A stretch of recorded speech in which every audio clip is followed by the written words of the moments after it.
You know, a funny thing happened on the way to the moon.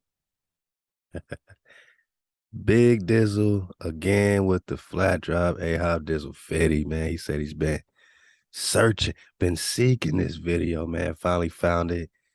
Hey, I mean, flat drop 101 part 4. Lego. Hey, first of all, fair use in your caboose bone, man. Copyright teaching scholarship education. You know what I'm saying? We're gonna do some commenting and some recon, man, because this is crazy. Dizzle Fitty, take the wheel. What about stars? On the moon, with no atmosphere, they must have been quite a sight to behold. Yet there is seldom any mention of them, if ever, by any of the astronauts on any of the missions. Undoubtedly, creating a mural with all the constellations properly placed in the sky would have been virtually impossible to create accurately, much less realistically. A competent amateur astronomer would have been able to call attention to the slightest error in measurement. The answer? Not to talk about the stars. Mm-hmm. Post-flight press conference, it was the only question to which Neil Armstrong responded with an absence of memory. When you looked up at the sky, could you actually see the stars and the solar corona in spite of the glare? We were never able to see stars from the lunar surface or on the daylight side of the moon by eye without looking through the optics.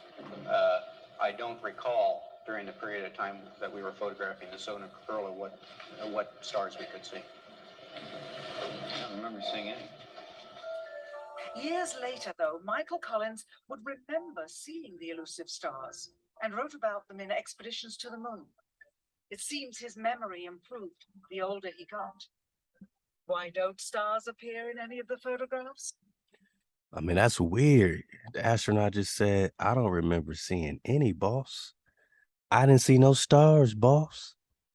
And then he writes a book about seeing stars in outer space. Look how confident he was about not seeing no stars. Side of the moon by eye without looking through the optics. I don't recall during the period of time that we were photographing the solar corona what stars we could see. I don't remember seeing any. I don't remember seeing any, boss. But then he writes a book about it. Years later, though, Michael Collins would remember seeing the elusive stars and wrote about them in expeditions to the moon. It seems his memory improved the older he got. Why don't stars appear in any of the photographs? Simply because the proper, mostly closed exposure setting for the camera's iris, set that way to compensate for the bright sunlight on the moon's surface, completely diminished the faintness of relatively distant specks of diminutive light. This answer is true. It does not, however, explain why they never took any pictures of the stars by themselves, with an exposure setting perfect for them. Yeah, I mean, oh, we didn't see no stars because of the glare. Then why don't you actually reset your glare? Like, turn your light off, bro. You can't turn. But the sun's light on the moon, boss. I mean, they're using everything, man.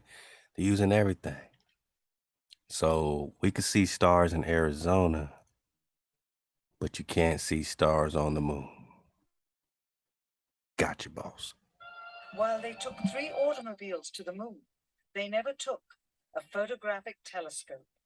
Had they done so, they would have been able to see farther into the universe than had ever before been realized.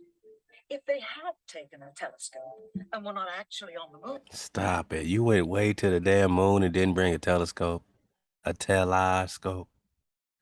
I just need y'all to understand this. I mean, these are the lies our teachers taught us, right? They would have had to concoct undiscovered galaxies that might one day prove to be non-existent.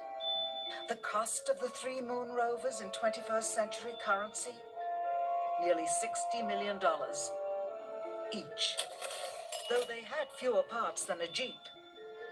Where was all this money going? This little thing is $60 million. Do y'all believe it? Looks like an erector set, man.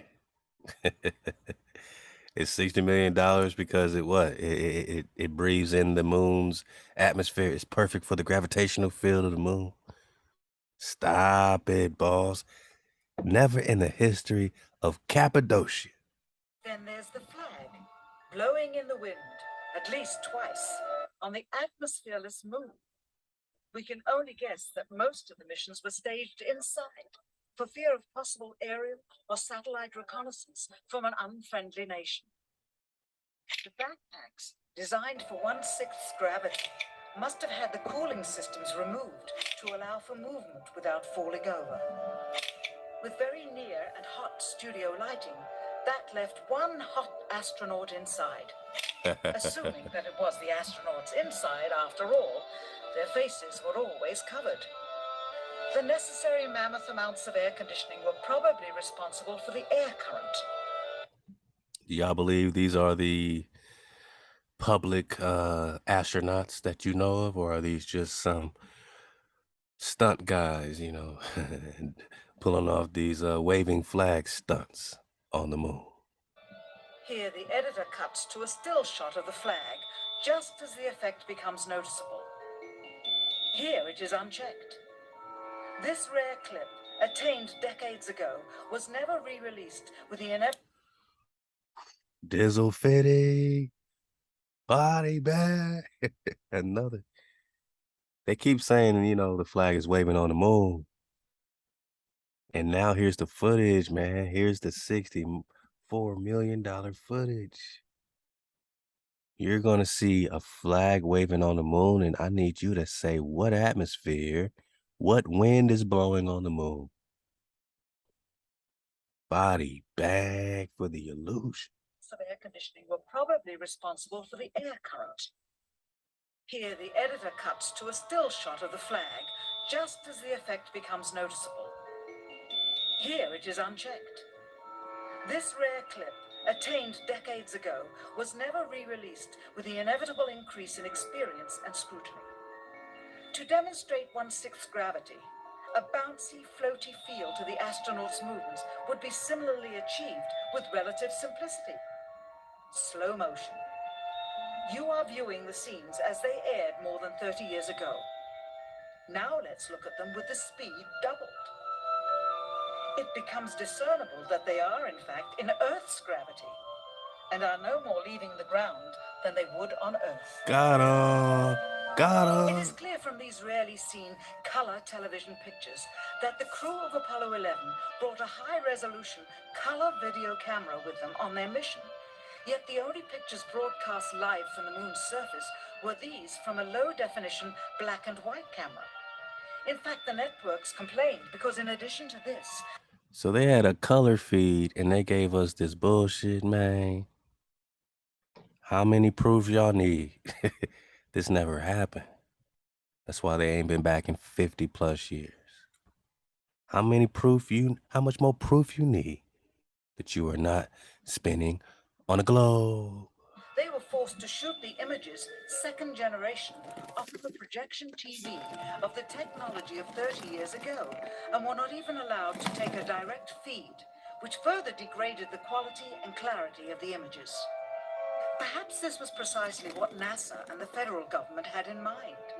After all, it was a first, regardless of where they were.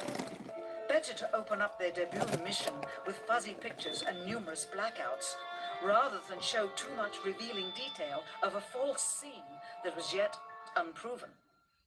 And finally, the element that seals their fate. Of all the footage of Apollo 11, All right, y'all, this is it, man. Pay close attention. This the body bag of the body bags. Love the Dizzle Fitty for real, for scooping this out, digging this out. The crates, man. Y'all ready? Let's go.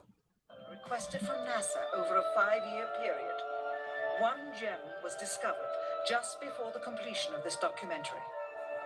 An old reel received by mistake.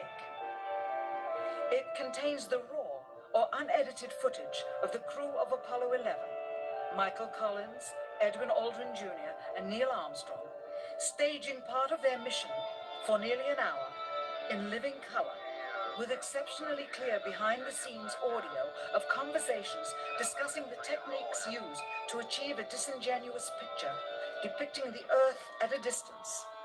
in order to falsely demonstrate their far journey from it and their ability to survive passing through the Van Allen radiation belts. It cannot be misconstrued that this staging was done for some other reason prior to the mission, for the reel itself is slated and dated July 18th, 19th, and 20th, 1969, the very days of the mission, when they were said to be approaching and achieving lunar orbit. Furthermore, it is apparent they are in genuine zero gravity aboard the actual spacecraft, necessary to convince the mass media of their authenticity, just not any further than Earth orbit, as you will see. In this never-before-seen or heard footage, not only is the radio conversation between the astronauts and Houston Control audible, there is a secondary, private conversation taking place between the crew and a third confidential party, prompting the astronauts with what to say, when to speak, and how to effectively manipulate the camera to achieve the desired misleading effect. NASA claims that the Houston transmissions were the only ones taking place with the astronauts. Listen now as Houston Control initiates a conversation with the crew, only to find them too preoccupied with the behind-the-scenes trickery to respond. Moments pass, and the oversight is picked up on by the clandestine third party, who quickly prompts them with talk.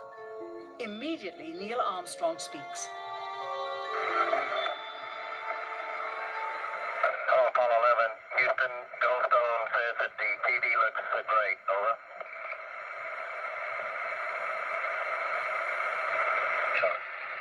Okay, Roger. We're wrapping in on Earth. Again, the illusion they are attempting to create is the Earth at a distance, to demonstrate their far journey from it, and their ability to survive passing through the Van Allen radiation belts. Understand, too, that only about 20 seconds of this raw footage was ever broadcast to the public, and these conversations discussing their deception were believed to be private, until now. Here they discuss that these television transmissions were in fact not broadcast live as everyone believed. They were first screened and edited for playback later. Roger, dear. We just wanted there is such a weekend when we get to playback, we can sort of correlate what we're saying. Thank you very much. Here they discuss the fact that they have turned out the lights and have blocked out sunlight from entering the spacecraft through the other windows, as to not cause any reflected light to fall onto the spacecraft's wall in the foreground. Okay, very good. Well, we shut out the sun coming in some of the other into the spacecraft, so it's looking through the number one window, and there isn't any reflected light. The reason this was done is so that the truth of the matter would not be revealed. It is this.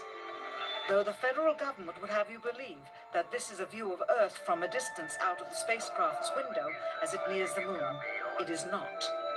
What they have ingeniously done is placed the camera at the back of the spacecraft and centered the lens on a circular window in the foreground, outside of which it is completely filled with the Earth in low orbit.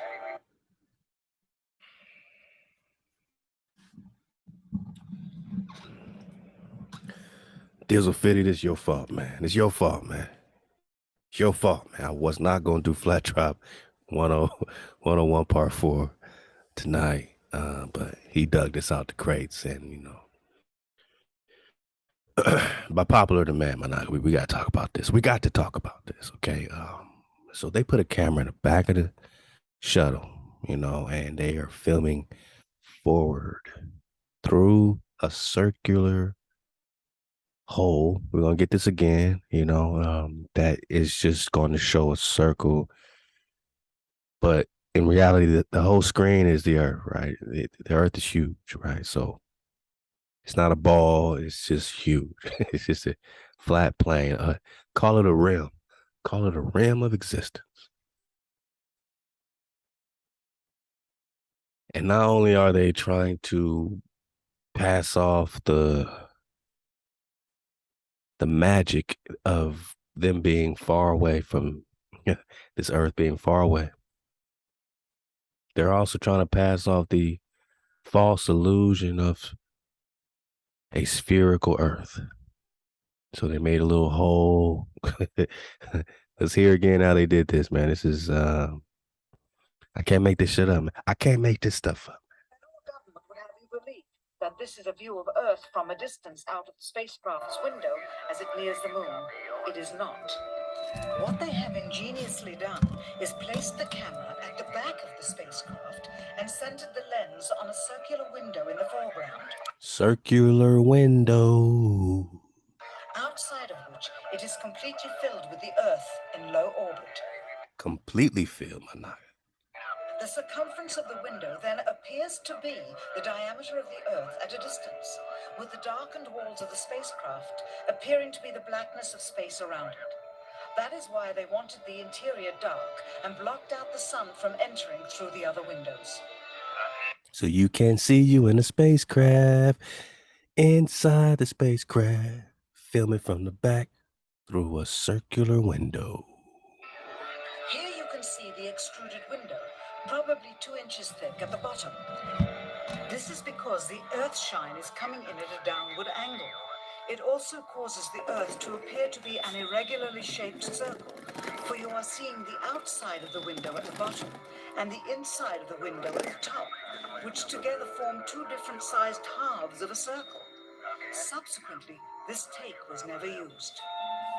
As they perfected the shot, a crescent-shaped piece of black material was inset slightly into the window to create the illusion of the Earth's terminator line dividing night and day. So they put a little crescent-shaped situation to look like almost like some moon phases. I mean, this almost seems how the moon is, you know what I mean? Like they're replicating, something of HaWah's creation, that creates these phases of the moon. Is it another object that's causing these phases? I mean, this is what we could talk about, but I know what object is causing this moon to look like it's having some type of a moon phase. The Earth looks like a moon phase going on because they slid in some type of object to make it appear so. Which together form 2 different sized halves of a circle. Subsequently, this take was never used. As they perfected the shot, a crescent-shaped piece of black material was inset slightly into the window to create the illusion of the Earth's terminator line dividing night and day. It is uncannily convincing.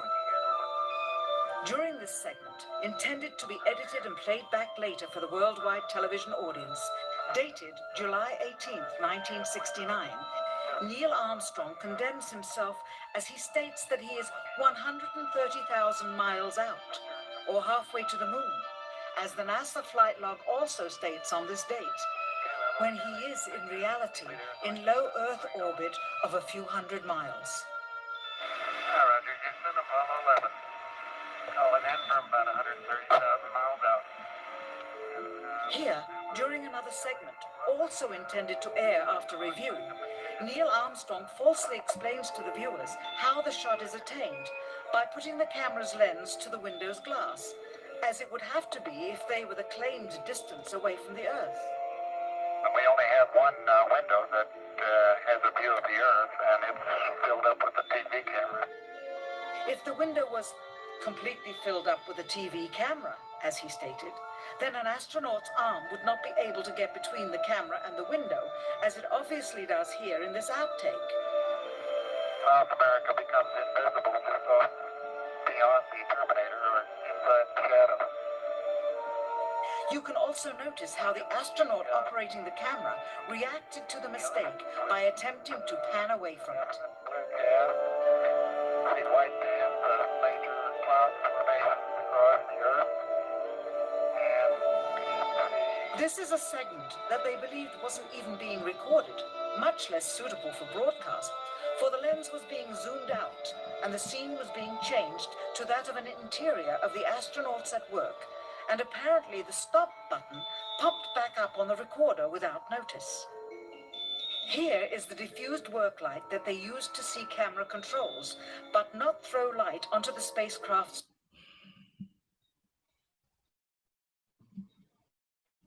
Come on, my naga. Come on. If they're faking this, they're faking everything. And that's a big deal. It's not like, oh, who cares? I mean, you got billions and trillions of dollars being put towards this for how long? And you got to say, where's the money gone? Now we can talk about worlds beyond a pole. Now we could talk about funding these other wars and invasions and all the stuff they're doing across the pole, across Nagarville, because that's still Nagarville. They're acting like they're 130,000 miles away when they're only a few hundred low Earth orbit. If they would lie about this, they're lying about it all, including gravity, including your ball of water spinning at 1,100 miles per hour. Here they remove part of the crescent insert.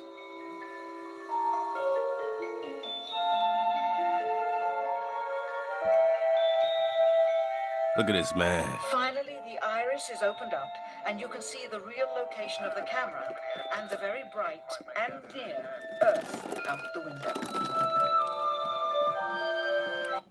Wow. Get that shot again.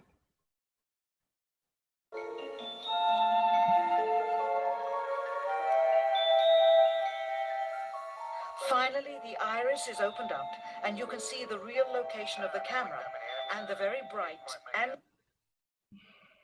Look at all this. near Earth out the window. Here is the Look how close the Earth is. Look how bright it is after they remove or restore, this sunlight beaming. This ain't the same picture you just saw. Is it, Con? Is it? part of the crescent insert.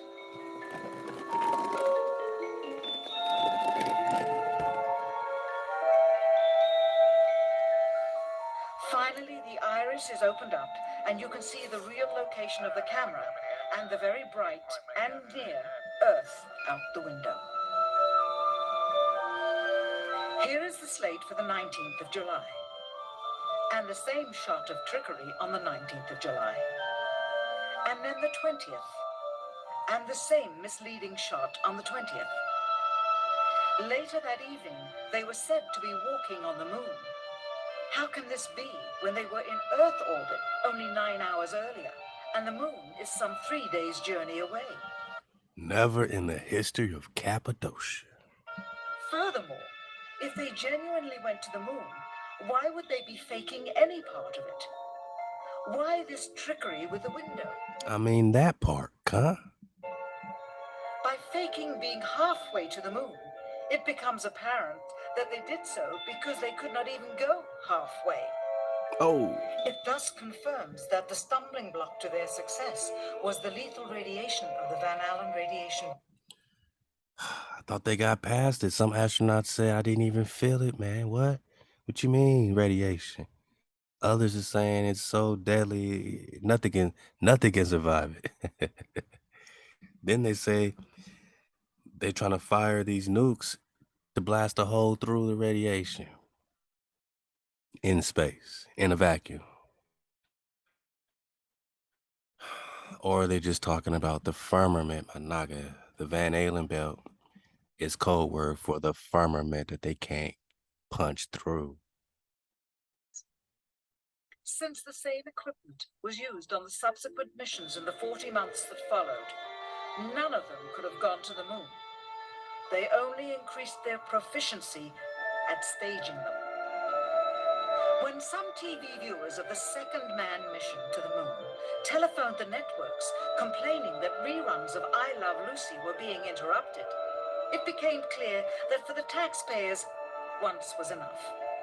But it wasn't enough for the government and contractors. Billions of dollars of pure profit went with each return. How coincidental that the following mission would have the element of life and death jeopardy.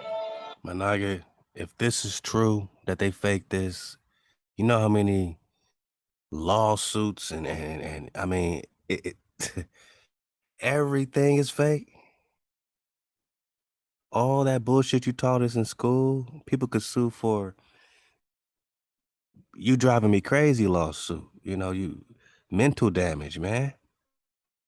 You made me think I was spending this whole time. You taught my children lies. Where y'all going with all this money, right? How far beyond the poles are you reaching with all this monies? We know NASA say they're working on linear spacecraft that go straight on a non-rotating flat plane.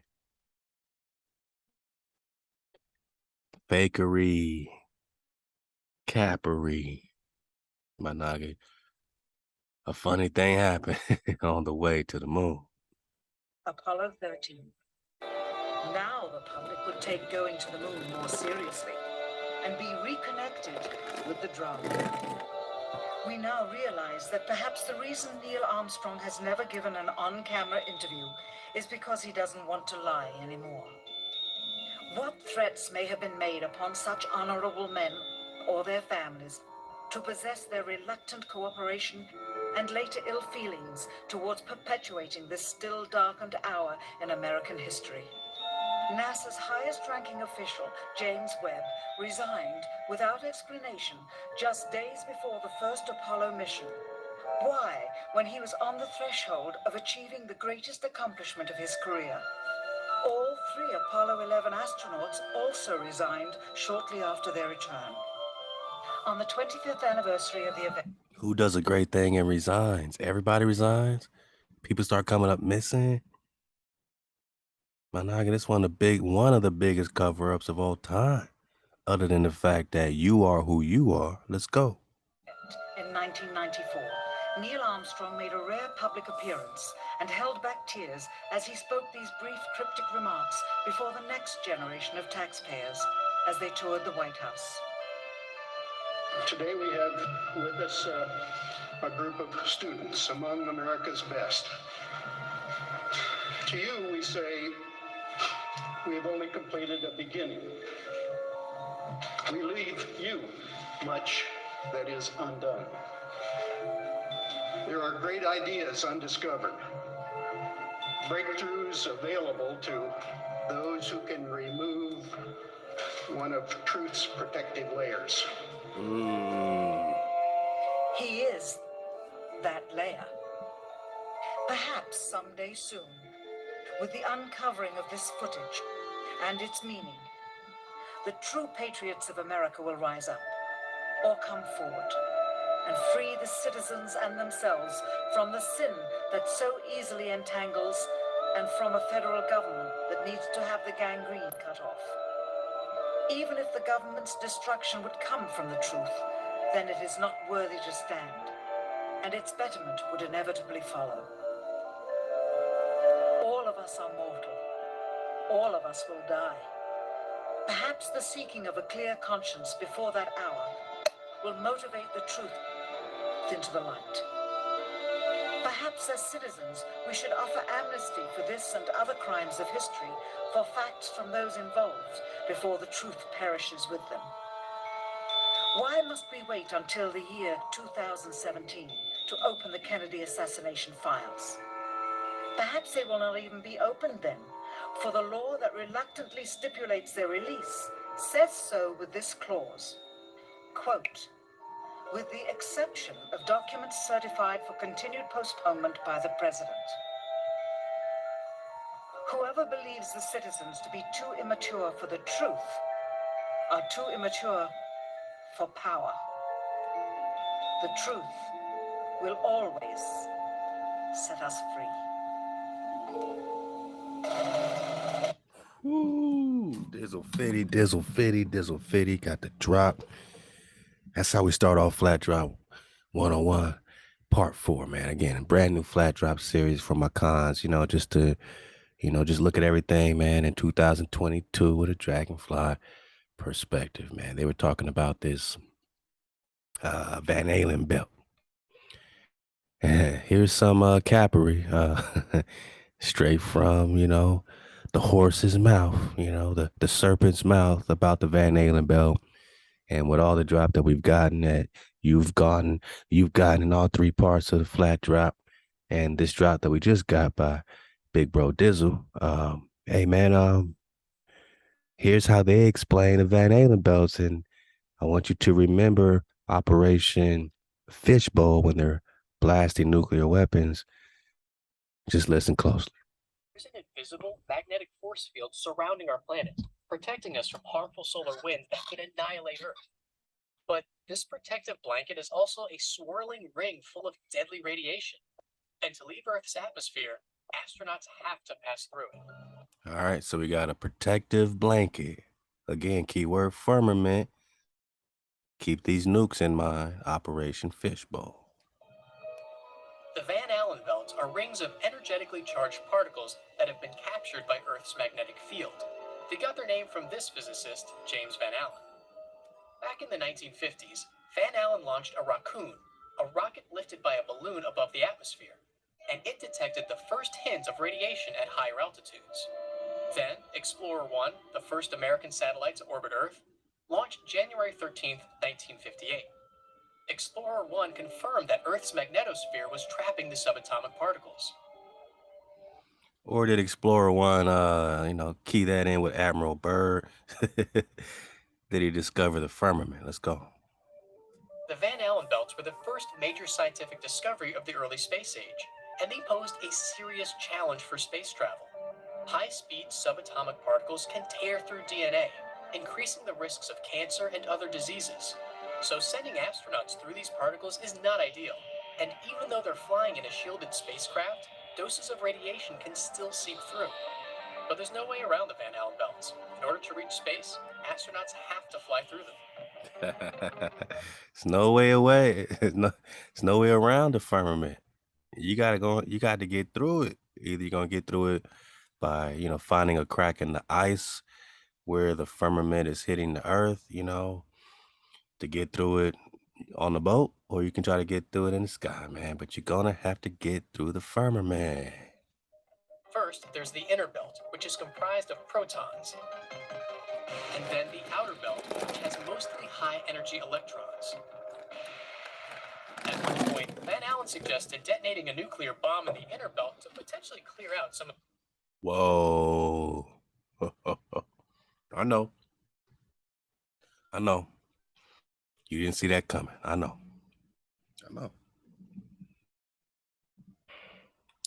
They want to detonate a bomb to do what? At one point, Van Allen suggested detonating a nuclear bomb in the inner belt to potentially clear out some of these subatomic particles. This plan never happened, but in 1962, the United States did carry out a nuclear explosion.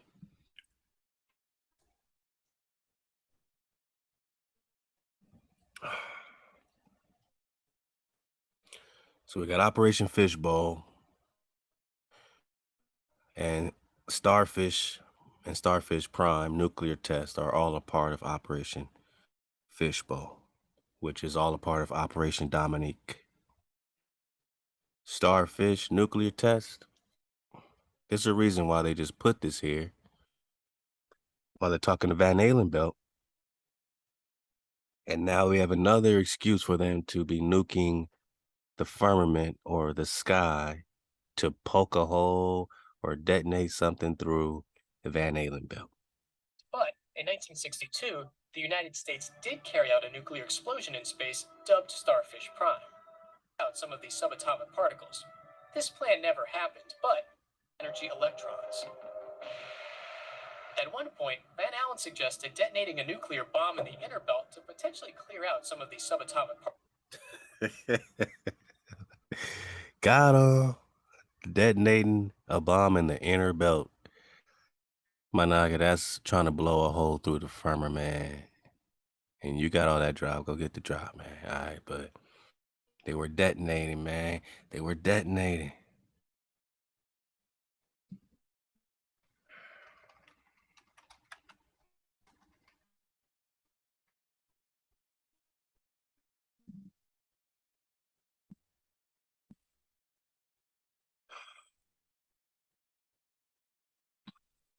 Operation Dominique, series of 31 nuclear test explosions. Okay. Conducted in 1962. 31 nukes.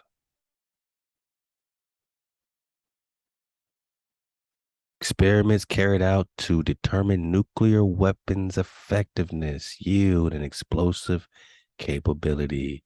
31 nukes. This test was scheduled quickly in order to respond in kind to Soviet resumption of testing after the tacit 1958 to 61 test memorandum. Yeah, all right.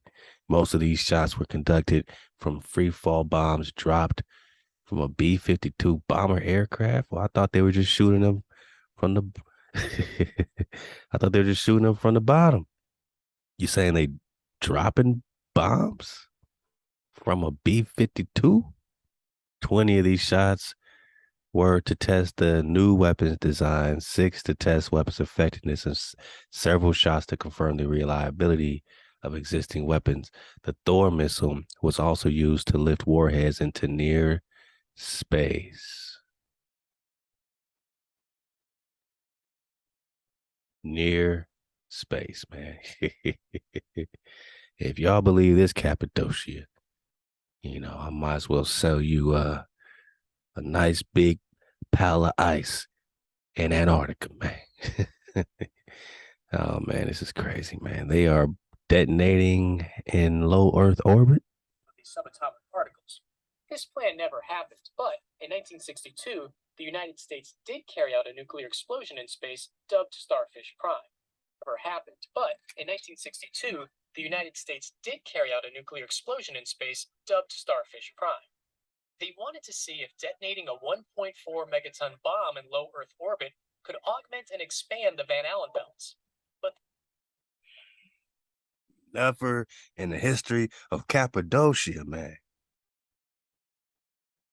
They want to expand and augment, or you want to poke a hole through with a nuke, or do you just want to blast through the glass ceiling or the dome or the firmament?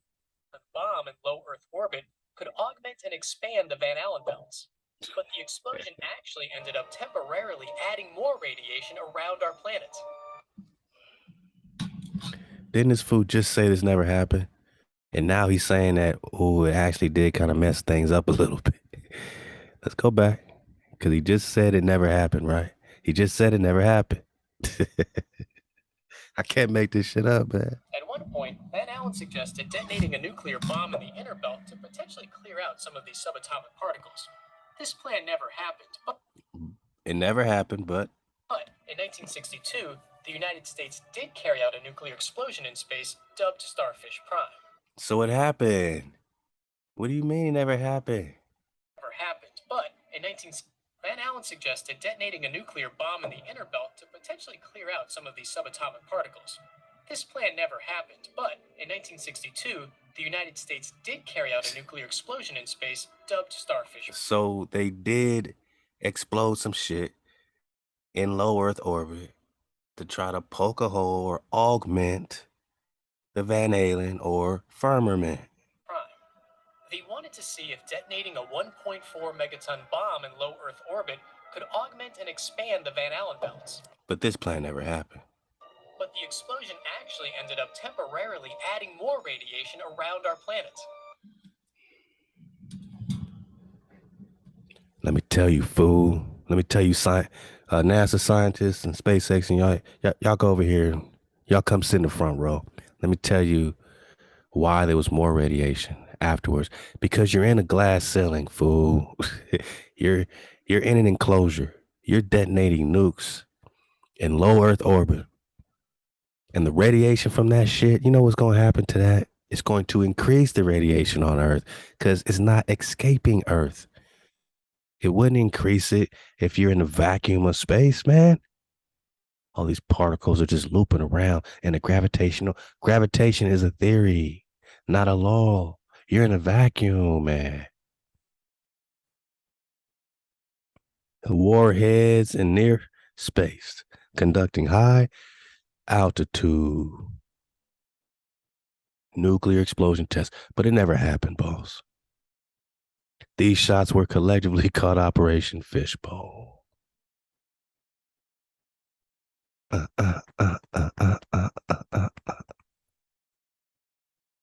Yeah, President Kennedy, I think he might have been trying to drop some drop. I think he didn't really want people to be this ignorant. You know what I'm saying? We done talked fishbowl. They're talking fishbowl. They're talking starfish. This is Starfish Prime 1.4 megaton high altitude nuclear test explosion. I wonder why there's more radiation on the earth after these explosions. Because you're not punching through the glass or the crystal firmament. But this plan never happened, boss. They're shooting nukes up. They call them Thor missiles, like Zeus missiles. Starfish Prime detonation, Eureka, was finally canceled and extensive reevaluation of the Operation Fishbowl plan was made during an 82-day operation pause because they was over there messing up. They had Hawaiian Islands in order to protect residents of the Hawaiian Islands from flash blindness. They were blinding natives of Hawaii. Permanent retinal injury from the bright nuclear flash. Nuclear missiles of Operation Fishbowl were launched generally toward the southwest of Johnson Island so that the detonations would be farther from Hawaii. You don't think this radiation still affected the Nagas in Hawaii and in the Pacific, my Naga? Funny thing happened on the way to the moon. You know what I'm saying? Funny things happen on the way. Y'all believe this stuff, man? Slow mo did it again. Slow motion. Say it with me. Slow motion. Why you moving so slow, Mr. Astronaut Man? Call this Mr. Astronaut Man moving nice and slow in Arizona. Damn, man. Hey, look, like I said, man, we can't make this stuff up, man. We can't make it up. So you just got all these nuclear nukes going on, right? Operation Fishbowl. We done showed you footage of this stuff. Go get the drop. It's nukes detonating, okay? In low Earth orbit. What they're saying ain't never happened, boss. But in 1962, the United States did carry out and then the outer belt has mostly high-energy electrons. At one point, Van Allen suggested detonating a nuclear bomb in the inner belt to potentially clear out some of these subatomic particles. This plan never happened, but in 1962, the United States did carry out a nuclear explosion in space dubbed Starfish Prime. They wanted to see if detonating a 1.4 megaton bomb in low Earth orbit could augment and expand the Van Allen belts. But the explosion actually ended up temporarily adding more radiation around our planet. So, with little success on that front, it was up to NASA to build a spacecraft with a strong radiation barrier and figure out a flight trajectory that avoided the thickest, most radioactive parts of the belt while traveling as fast as possible. Scientists determined that if the speed of the Apollo spacecraft was about 25,000 kilometers per hour, it would take about 52.8 minutes to pass through the belts. Based on that information, they found that the radiation dose received during that amount of time would be, at most, 11.4 rads, and that's without the protection of a spacecraft. And since a lethal radiation dose for a human is 300 rads in 1 hour, NASA deemed the missions a go. In the end, This is ridiculous. I can't, man. Because now we got to believe these numbers. Oh, well, it's only going to be 11 rads of radiation. Damn well you ain't getting through no Van Allen or firmament, especially with all the extra radiation y'all just put up there with 31 plus nuclear weapons detonating in the 60s.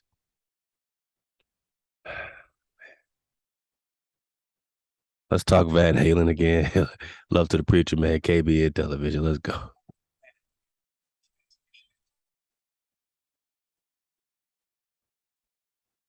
we get further away from Earth, we'll pass through the Van Allen belts, an area of dangerous radiation. what? As we get further away from Earth, we'll pass through the Van Allen belts, an area of dangerous radiation. One more time. Area of dangerous radiation. Oh. What's wrong with that radiation? Radiation like this can harm the guidance systems, onboard computers, or other electronics on Orion. Naturally, we have to pass through this danger zone twice. Once up and once back. That doesn't sound good. Naturally, We gotta get through the firmament twice, boss. Coming and going, boss. we have to pass through this danger zone twice. Once up and once back. But Orion has protection. Shielding will be put to the test as the vehicle cuts through the waves of radiation. Sensors aboard will record radiation levels for scientists to study. We must solve. You're recording the radiation levels from something that was supposed to have been done in the 60s with the Apollo missions. They went back and forth. Now you're recording new levels? Solve these challenges before we send people through this region of space.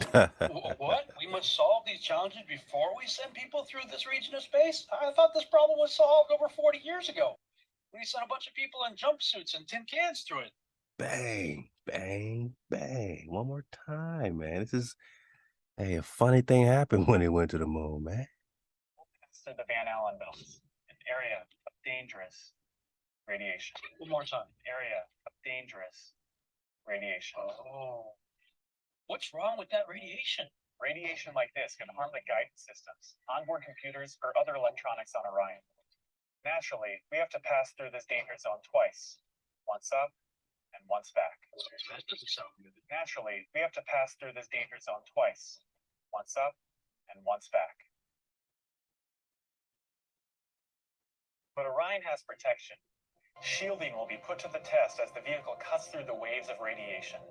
Sensors aboard will record radiation levels for scientists to study. We must solve these challenges before we send people through this region of space. What? We must solve these challenges before we send people through this region of space? I thought this problem was solved over 40 years ago. We sent a bunch of people in jumpsuits and tin cans through it, there and back a half dozen times. But I forgot. The Apollo guys, they were clueless regarding the radiation belt. It didn't affect them. I don't know the distance to the Van Allen radiation belt, and if we did, it wasn't a problem. If we were going to encounter it, then we would have had to build the spacecraft and the spacesuit to not. This is a world-class astronaut, man. Alan Bean, Apollo 12. Don't know what you're talking about, boss, about this radiation, boss. If it happened, I guess we were good, boss. We never talked about it, boss. It wasn't a part of our script. We never discussed the rad, the numbers. I guess they built the craft well enough, boss. It was a problem. You don't just build something and hope it works. You study to see what the threats are, the environment is, and then you say, how thick do I have to make the metal on the These people think we are dummies. spacecraft so that going through this kind of radiation or these kind of meteoroids, it won't get hurt. And so then we build it that way.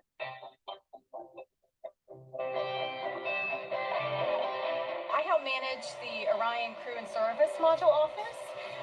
We're responsible for developing the crew capsule, which is where the crew lives and works when they're in space, and the service module, which is what provides the power and the fuel and the consumables then that is plumbed over to the crew module.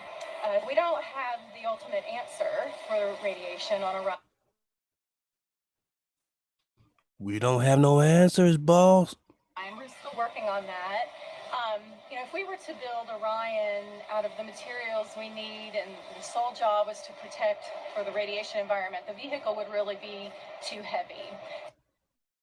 So what the flickety flick did you build in the 60s called Apollo? What shuttles were going through the radiation? And that ignition shuttle coming back definitely didn't seem like it was up for the test. Ignition. Let's go, man. So we have to balance the weight of the material. I help manage the Orion Crew and Service Module Office. We're responsible for developing the crew capsule, which is where the crew lives and works when they're in space, and the service module, which is what provides the power and the fuel and the consumables then that is plumbed over to the crew module. We don't have the ultimate answer for radiation on Orion. We're still working on that. If we were to build Orion out of the materials we need and the sole job was to protect for the radiation environment, the vehicle would really be too heavy. So we have to balance the weight of the materials that we put on the spacecraft with how much protection it's providing the crew. So we're really looking at it from an operational perspective. If we understand a radiation event has happened, the crew will actually take shelter in the aft bay of the vehicle. So even in this supersonic shit she building, the crew would still have to take shelter for that radiation. Would still have to take shelter.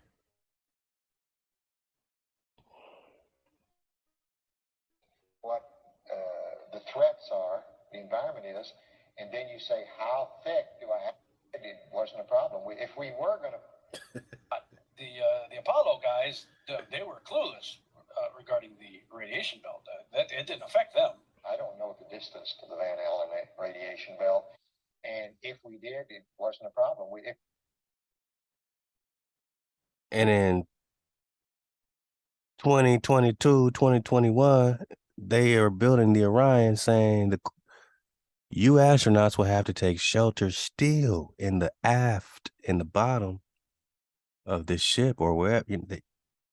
You can't just not know about it. You would have to take shelter, especially 50 years ago, man. Especially 50 years ago, man.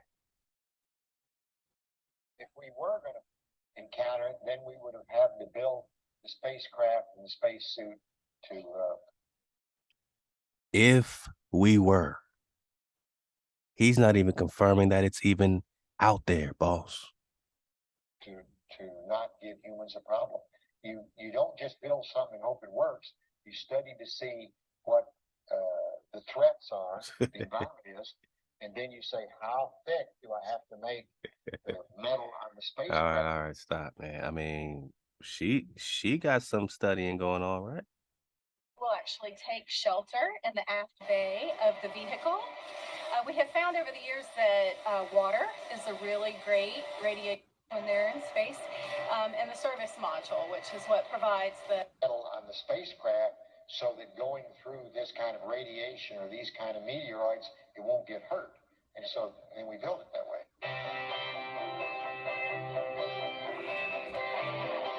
I help manage the Orion Crew and Service Module office. We're responsible for developing the crew capsule, which is where the crew lives and works when they're in space, and the service module, which is what provides the power and the fuel and the consumables then that is plumbed over to the crew module. We don't have the ultimate answer for radiation on Orion. We're still working on that. All right. All right. Well, you keep working, my lady. You keep working. Because I guess they had answers. But a boy didn't even know about it, man. He didn't even know about it. Man, love. Appreciate everybody surfing the wave and Fly Drop 101 number 3, talking about the terrible crystal, man. The firmament, right? Love to his name, Hyphy. All right. I usually don't like watching videos that's over an hour. Got you. But you could watch a movie, though. You could watch a movie. All right. It's cool. But since I found your channel about 6 months ago, I felt a spiritual connection to your work. Definitely love Preston Ahab to you, man. I think I caught it during episode 70, man. Surfing away. Hey, call me Hunno. Let's go. I appreciate what you do and want to give you thanks, all right, for spreading the truth and go against that BS they indoctrinate us in school. Hey, that's real talk. And you know what I'm saying? My real one, man, homie in the back of the class, man, I see you, man. Move on up to the front. It's all happening. Con Juan, what it do? What a time to be alive. Con up, suit up, choose up. Kim King, what they do? This was eye-opening. I always ask the question, why are they sonic bombing in the oceans and seas too.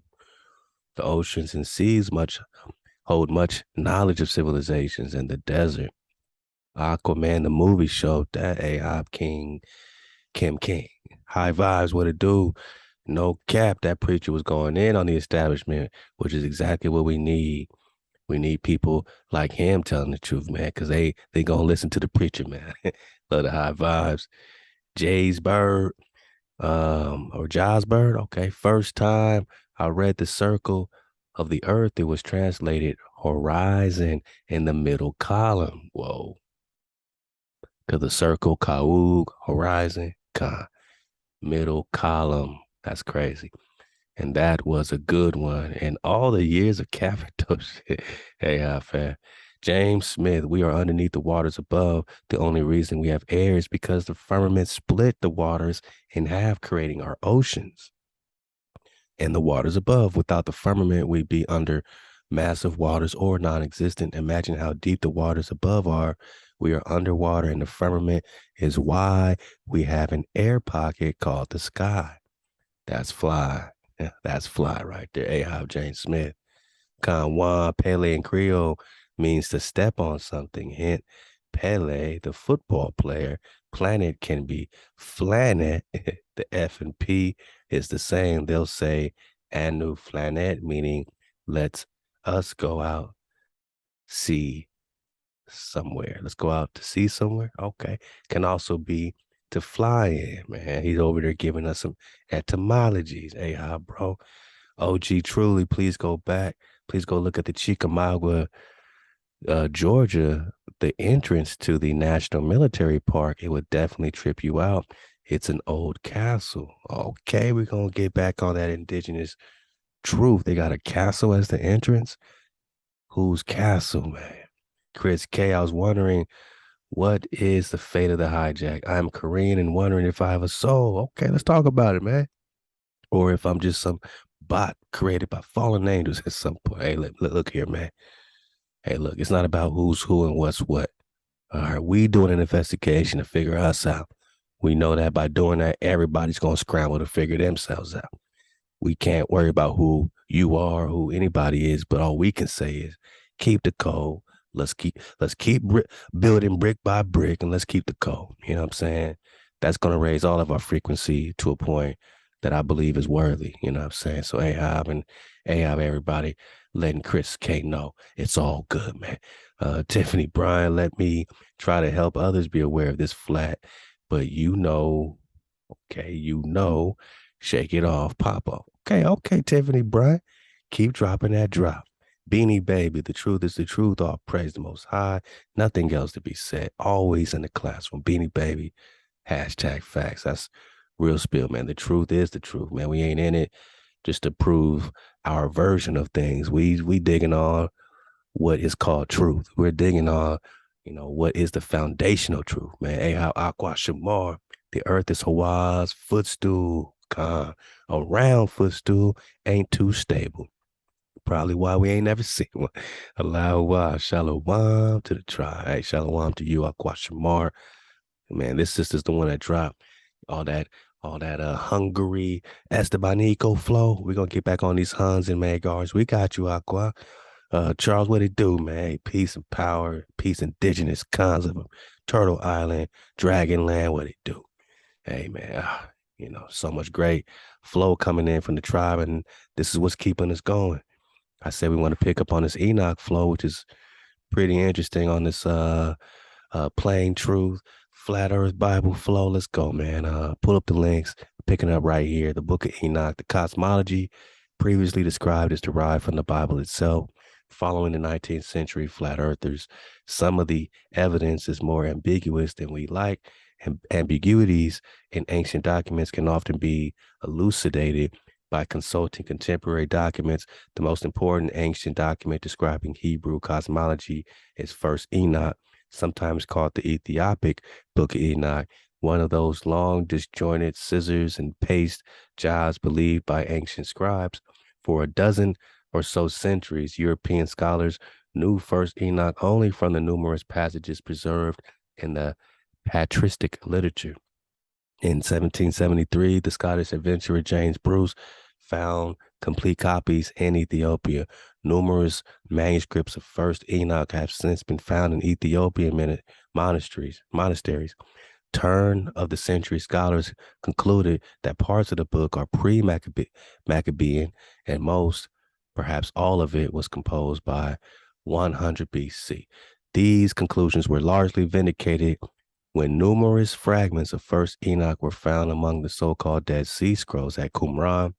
There have been two major English translations of First Enoch, the 1913 translations of R.H. Charles and the 1983 translation by E. Isaac. All of the quotations that follow come from the newer translation.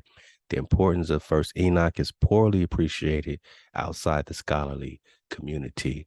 Comparison of this text with New Testament books reveal that many Enochian doctrines were taken over by early Christians. Of course, man, they always trying to take over the flow, but they ain't teaching us what Enoch was trying to say. They putting us on a spinning ball. There's little doubt that First Enoch was influential in molding New Testament doctrines concerning the nature of the Messiah, the Son of Man, the Messianic kingdom, demonology, the future, resurrection, final judgment, the whole eschatological theater and symbolism. No wonder, therefore, that the book was highly regarded by many of the apostolic and church fathers. Yeah, okay. Cosmos as described in the book of Enoch. All right, okay, let's focus on the Van Halen belt or the firmament. Okay, we're just going, jump in. I want to get this part right here about these ends of the earth, man, because this is really interesting when it comes to the book of Enoch. And, ain't no ball have ends to it. You know what I mean? We're talking corners. The angel Uriel guided Enoch in most of his travels. They made several trips to the ends of the earth. Where's your end on the ball? Serious business here, man. So you saw that fake stuff that they were showing out of their spaceship, trying to show you how they're close to the earth, halfway to the moon, right? And this is what they show you on Google in 2022. Here's that fake stuff again. All this is fake. But just think about the ball, man. Where are the ends of the earth? I'll wait.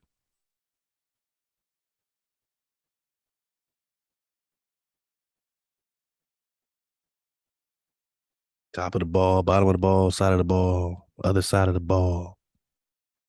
Let's go. They made several trips to the ends of the earth where the dome of heaven came down to the surface. This is Enoch, okay? The dome of heaven. Enoch says, I went to the extreme ends of the earth and saw their huge beasts, each different from the other and different birds. Think about it in terms of, what I'm saying? Flat dry 101.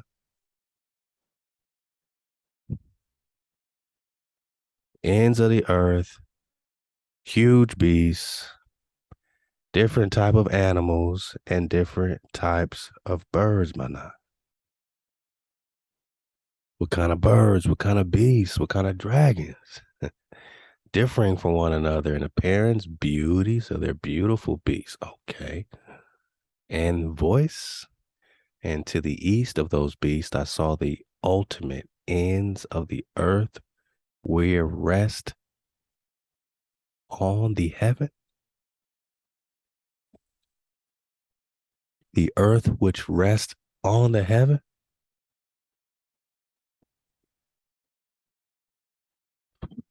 Where is the earth which rests on the heaven? I guess that's every part of your ball. Body, man. Get him, Enoch. Get him. Come on, man. This is ridiculous, man. And it's not even like, oh, okay, whatever, bro. Oh, man. Think about the implications of this stuff, man. Think about the realm of possibilities I mean, your government has been pushing this. Your schools have been pushing this. Just the trust factor alone in science will be gone. Since they could never prove gravity, but they're giving it to us as a fact, as a law, and it ain't no law, and it ain't no fact. Where do the ends of the earth apply to a ball? What part of the ball is the end of the ball? Remember, this ball is spinning, supposed to be spinning at over 1,000 miles per hour. Where's the ends of your ball? That's very subjective. Where would heaven meet the ends of your ball? Every place on the ball. Every place on the ball. I saw the ultimate ends of the earth which rest on the heaven. And the gates of heaven were open, and I saw how the stars of heaven come out.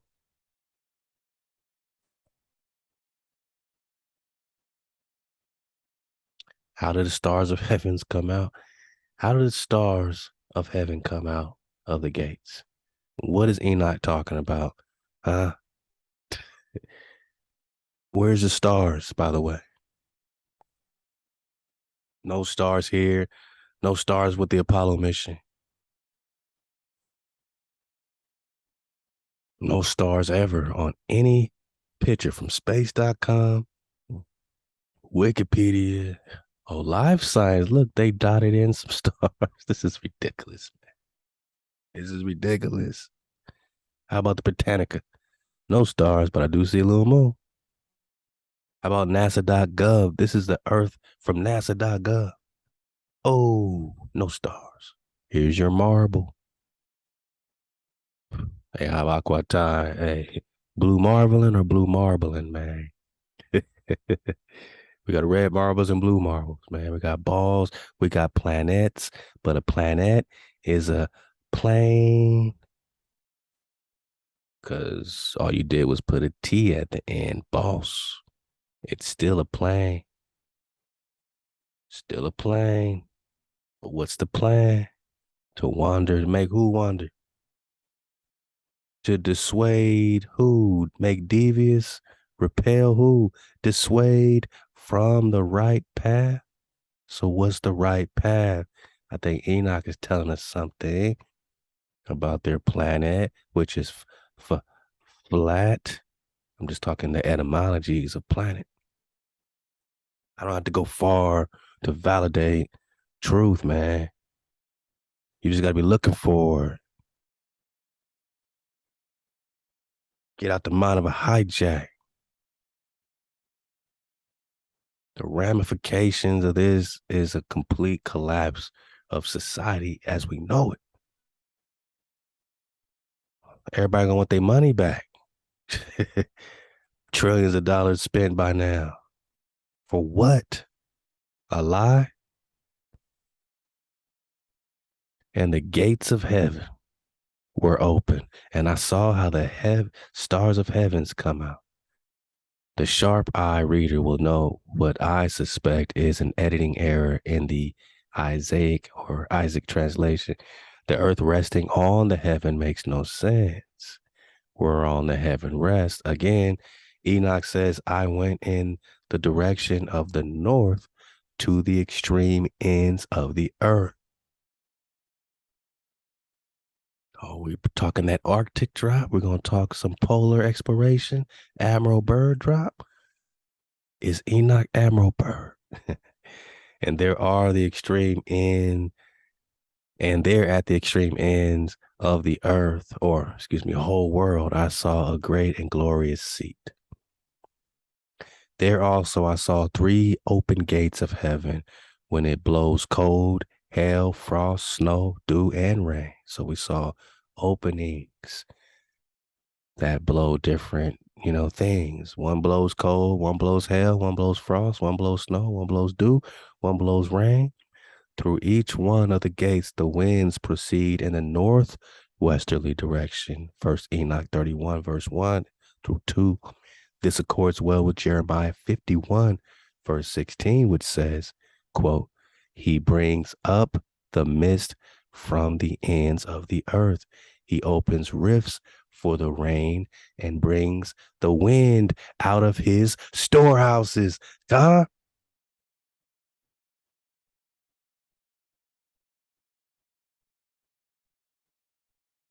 We got two witnesses on these windows. We got two witnesses on this wind coming through these gates. Enoch went in the direction of the north, extreme ends of the earth. Yeah, and at that extreme end of the whole world, he saw the glorious and great seat. Okay, 3 open gates of heaven. Got all these things getting blown out. Then Jeremiah talks about he brings up the mist from the ends of the earth. Bang. He opens the rift for the rain and brings the wind out of his storehouses. Bang, right? In subsequent chapters, Enoch journeys to the extreme ends of the earth, to the west, then to the south, then to the east. Extreme ends of the earth, man. Is he doing that on a ball going? Come on, man. Because planet is a plane. Spread out like a tent. Isaiah 40. This flat drop 101. They trying to shoot their way out this dome. They trying to pop their way up out the ball. Or, maybe make a rift in the Van Allen radiation. In each place, he saw 3 more open gates of heaven. So 3, 3, 3, 3, that's 12 gates. There were other things to be seen at the ends of the earth. Earlier, we deferred discussion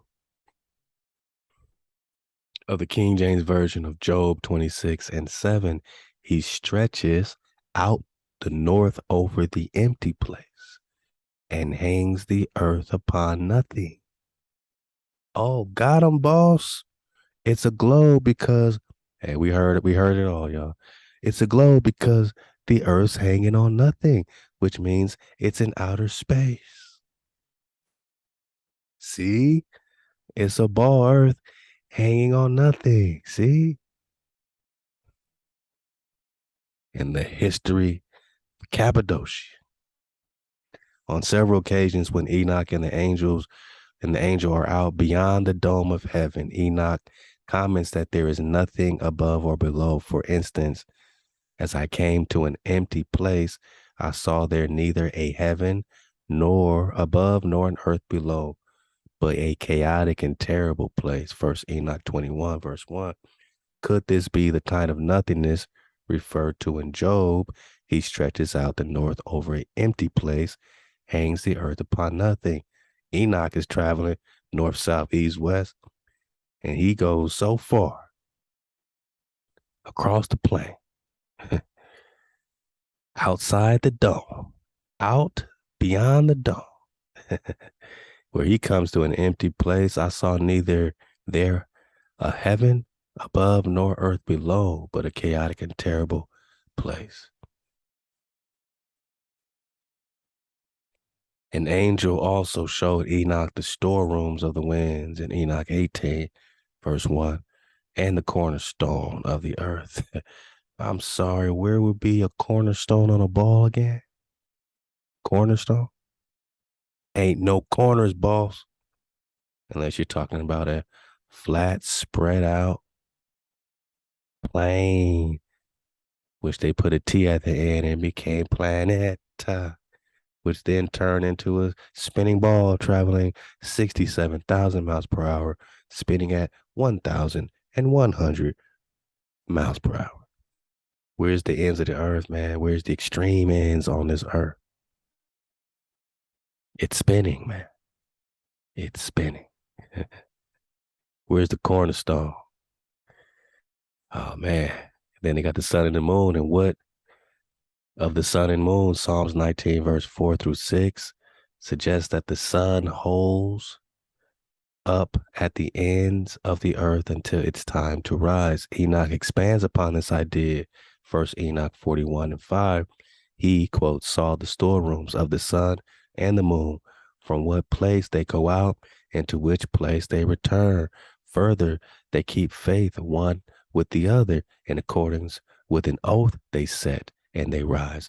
Enoch discusses the solar and lunar motions at length, explaining why the apparent azimuths of their rising and setting vary with the season. The explanation found in the section called the Book of Heavenly Luminaries begins thus. This is the first commandment of the luminaries. The sun is a luminary, whose egress is an opening of heaven. Opening of heaven. Oh, I thought it was just in outer space, which is located in the direction of the east, and whose ingress is another opening of heaven. We're talking windows, gateways, managa, portals, managa, located in the west. I saw 6 openings through which the sun rises and 6 openings through which it sets. The moon also rises and sets through the same openings, and they are guided by the stars together with those whom they lead. They are 6 in the east, 6 in the west heaven. All of them are arranged one after another and in constant order. There are many windows, both to the right and the left of these openings.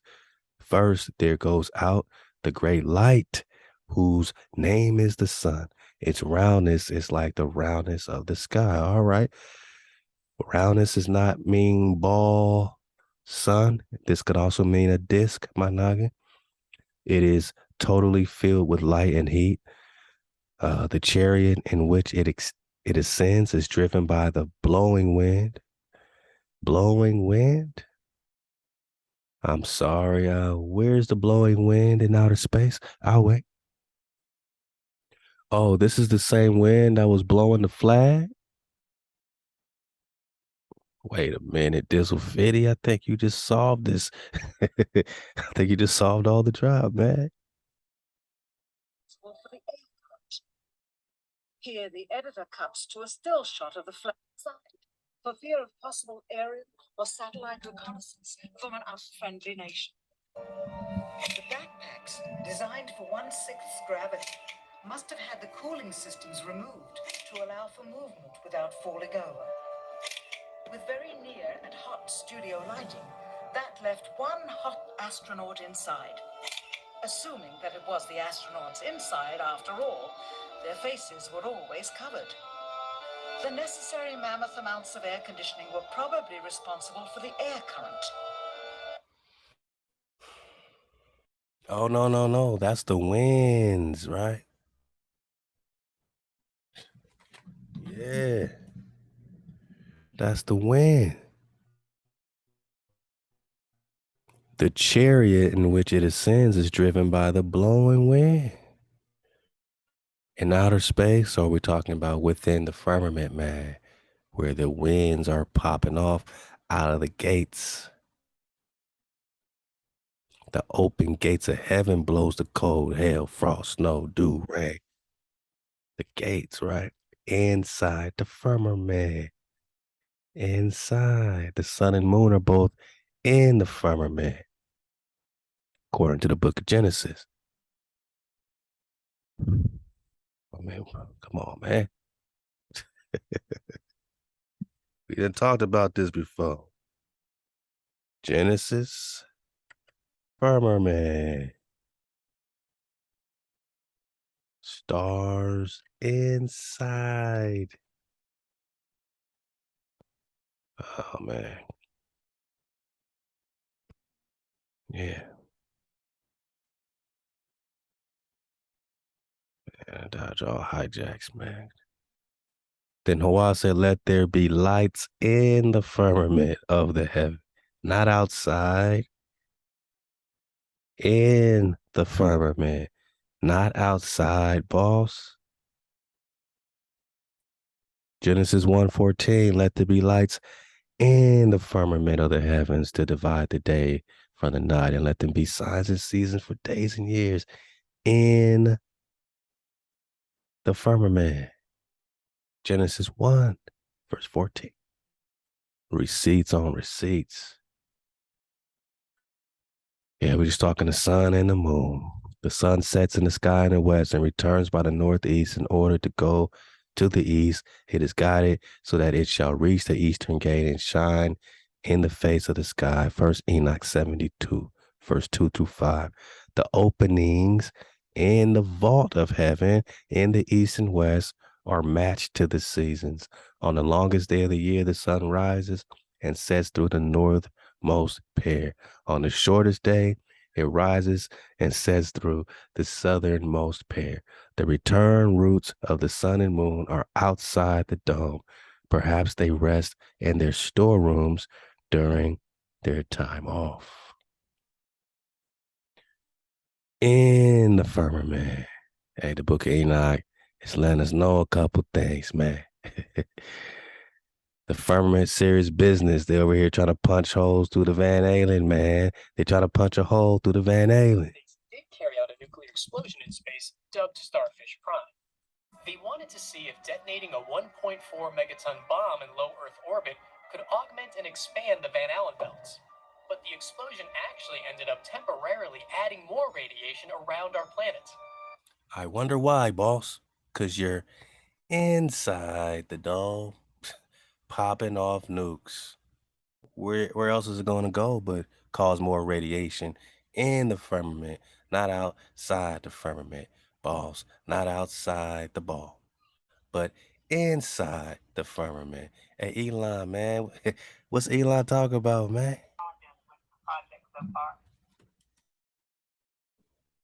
Well, I mean, this is definitely really helpful funding this social program. It's mostly been funded internally thus far, and it's pretty expensive. As you can tell, if you've been watching the videos, we're blown up a few of them. Excitement guaranteed, one way or another. So it's a tough vehicle to build because we're trying to crack this nut of a rapid and fully and rapidly reusable rocket. And I apologize, I'm a little slow enough to take care of them. Going on, not much sleep at all. But the thing that's really important to revolutionize space is a rapidly reusable rocket. That's reliable too. So that's really what needs to happen. If that can be done, then the cost of access to orbit and beyond can be reduced by potentially a factor of 100 or more. So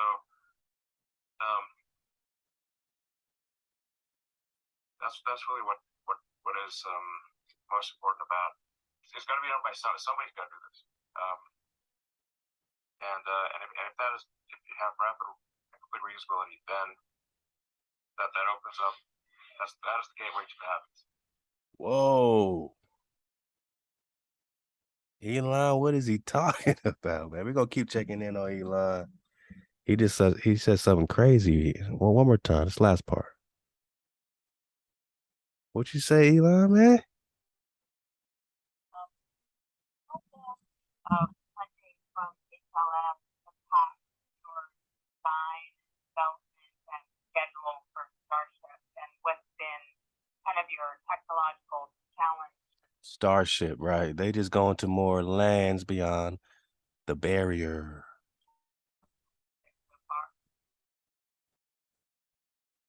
Well, I mean, this is definitely really helpful funding this social program. It's mostly been funded internally thus far, and it's pretty expensive. As you can tell, if you've been watching the videos, we're blown up a few of them. Excitement guaranteed, one way or another. So it's a tough vehicle to build because we're trying to crack this nut of a rapid and fully and rapidly reusable rocket. And I apologize, I'm a little slow enough to take care of them. I'm a little slow, boss. I might be a robot, but it's all good. Going on, not much sleep at all. But the thing that's really important to revolutionize space is a rapidly reusable rocket. That's reliable too. So that's really what needs to happen. If that can be done, then the cost of access to orbit and beyond can be reduced by potentially a factor of 100 or more. So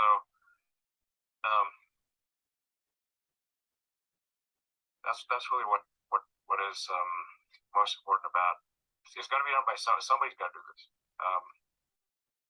And if that is, if you have rapid and complete reusability, then that opens up. That is the gateway to the habits. Because they can keep going with rapid reusability. Take it from AI Elon. Y'all trust this? You deserve to be asleep, man. Oh no, he's independent, boss. He's gonna do amazing thing. Same thing they say about Trump. It's all, man, trust him, man, because if you're gonna have to choose one, you gotta vote for one, and I'd rather him be there because no, none of these jokers are functioning independently, man. All this is just a game show in front of your face. Look at this, man. But he is talking about gateways, and we are just talking about gateways, you know? Never in the history of Cappadocia, man. Never in the history of Cappadocia. Oh, now the flag ain't waving with your space air? Huh? No space air no more?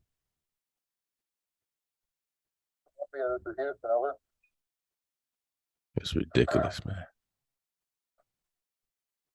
Cappadocia, man. Look at this, man. Look at this, man. This is Houston. Approximately 1 minute to LOS. Over. 1 minute. Cappadocia. Never in the history of Cappadocia. I can't take no more. I'm out of here, man. Love to TWText.com, man. And we got a piece of this last time, man. Just getting some, clarity, some imagination going on about what they're using this funding for that Elon's talking about, and how many of these places did they go? Maybe they hit up off the moving island. Maybe they hit them all up. I don't know.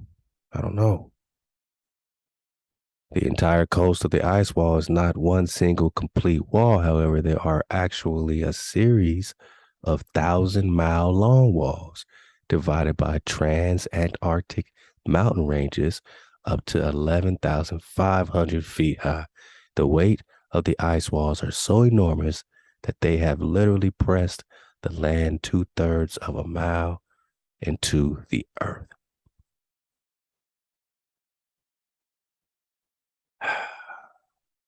The ice extended east and west. I mean, how far did Enoch go, right?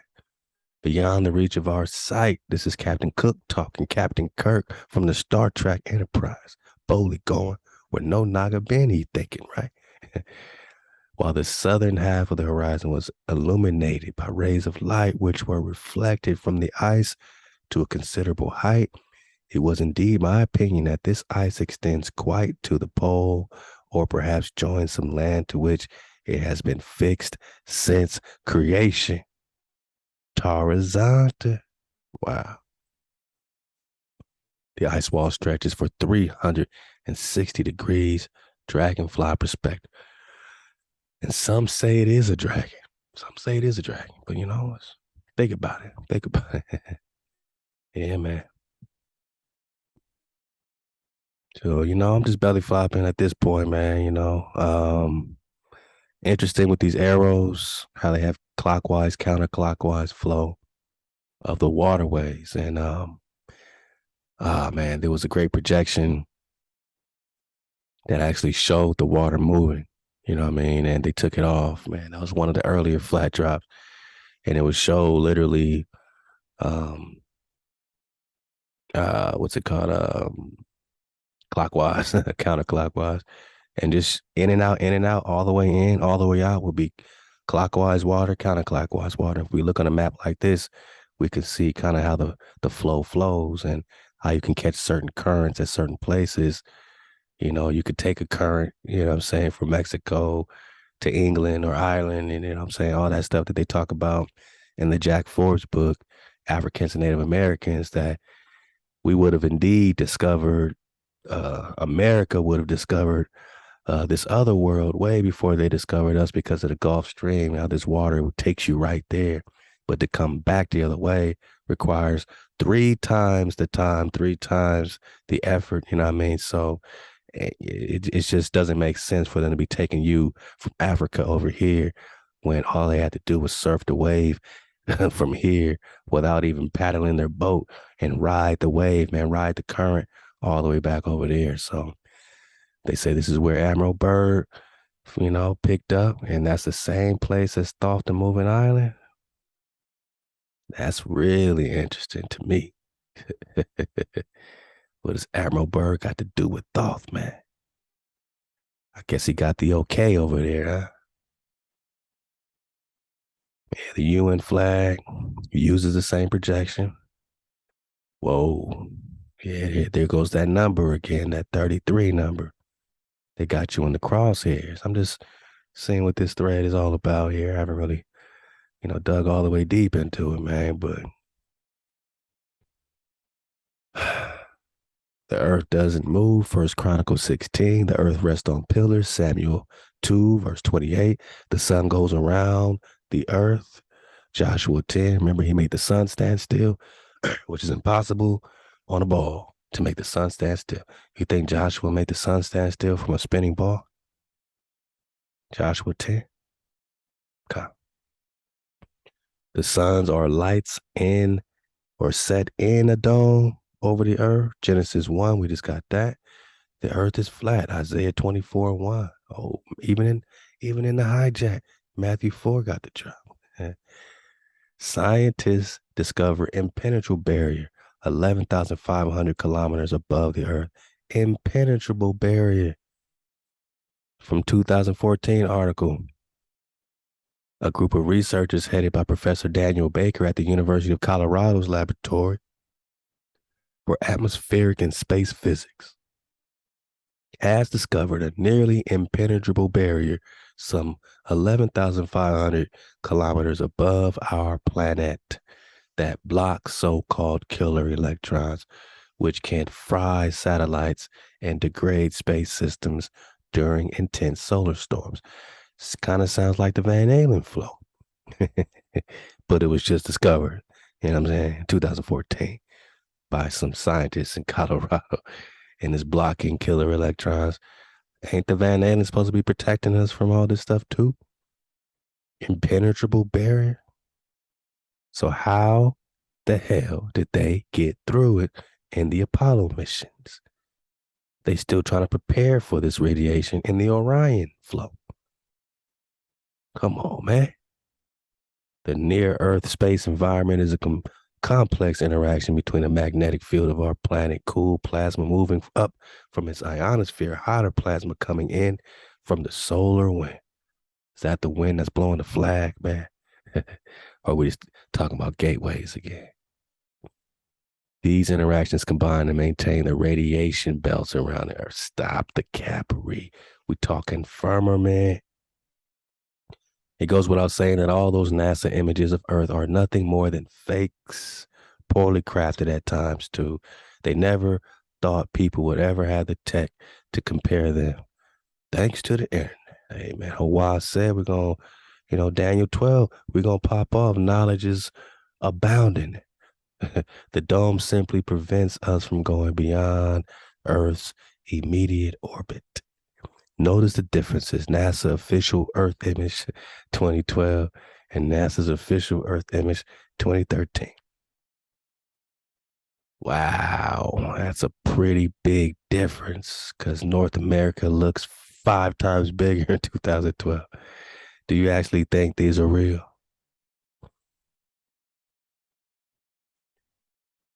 And compare the balls, go crazy. Look at the color.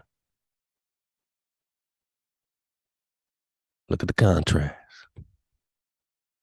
Do you think these balls are real? Marbles, blue marbles? Yeah, buddy. Exact same clouds. Oh, man, they got the exact same clouds from 30 years ago, 40 years. They show you pictures and you believe it. The image above was cropped. and the credit removed, making it hard as heck to find the source. But I found that the image above comes from a high school online publication called the Dakota Planet. The image on the left was put through a color filter to simulate how pollution has altered the planet. Flat earth believers, and NASA deniers want to deceive you into believing the image on the right side came from NASA. Yeah. Then what is coming from NASA? Let's see. What's coming from NASA? Google.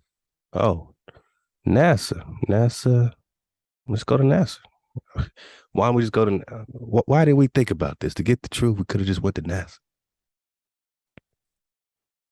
NASA's going to show us real stuff, images, right? I'm sure we'll get some real images from NASA. Damn, the same bull crap. Look at this, man. Earth from orbit. NOAA debuts first imagery. So this is supposed to be real, y'all. This is supposed to be real.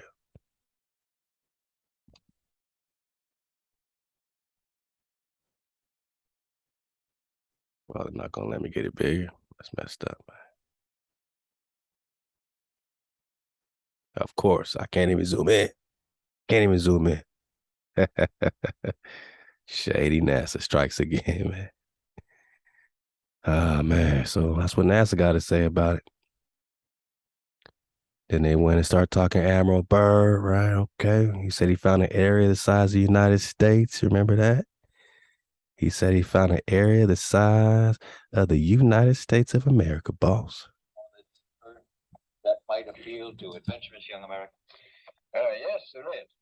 And not up around the North Pole, because it's getting crowded up there now, because they find out it's really usable, not only to live in, but militarily. But strangely enough, there's left in the world today an area as big as the United States that's never been seen by a human being. And that's beyond the pole, on the other side of the South Pole, from Middle America. And I think it's quite astonishing that there should be an area as big as that unexplored. That's a tremendous So there's a lot of adventure left down at the bottom of the world. Admiral, do you hope to see that? I do. Well, Admiral, would you say that since you've been to both the extremities of Earth, are these expeditions to such far-off places, are they getting easier because of modern techniques, or is danger still close at hand? Well, it's a little risky, but nothing like it used to be with the old slow planes and the small cruising radius where we had to put down bases. We replaced the dog teams. Of course, that was a big improvement.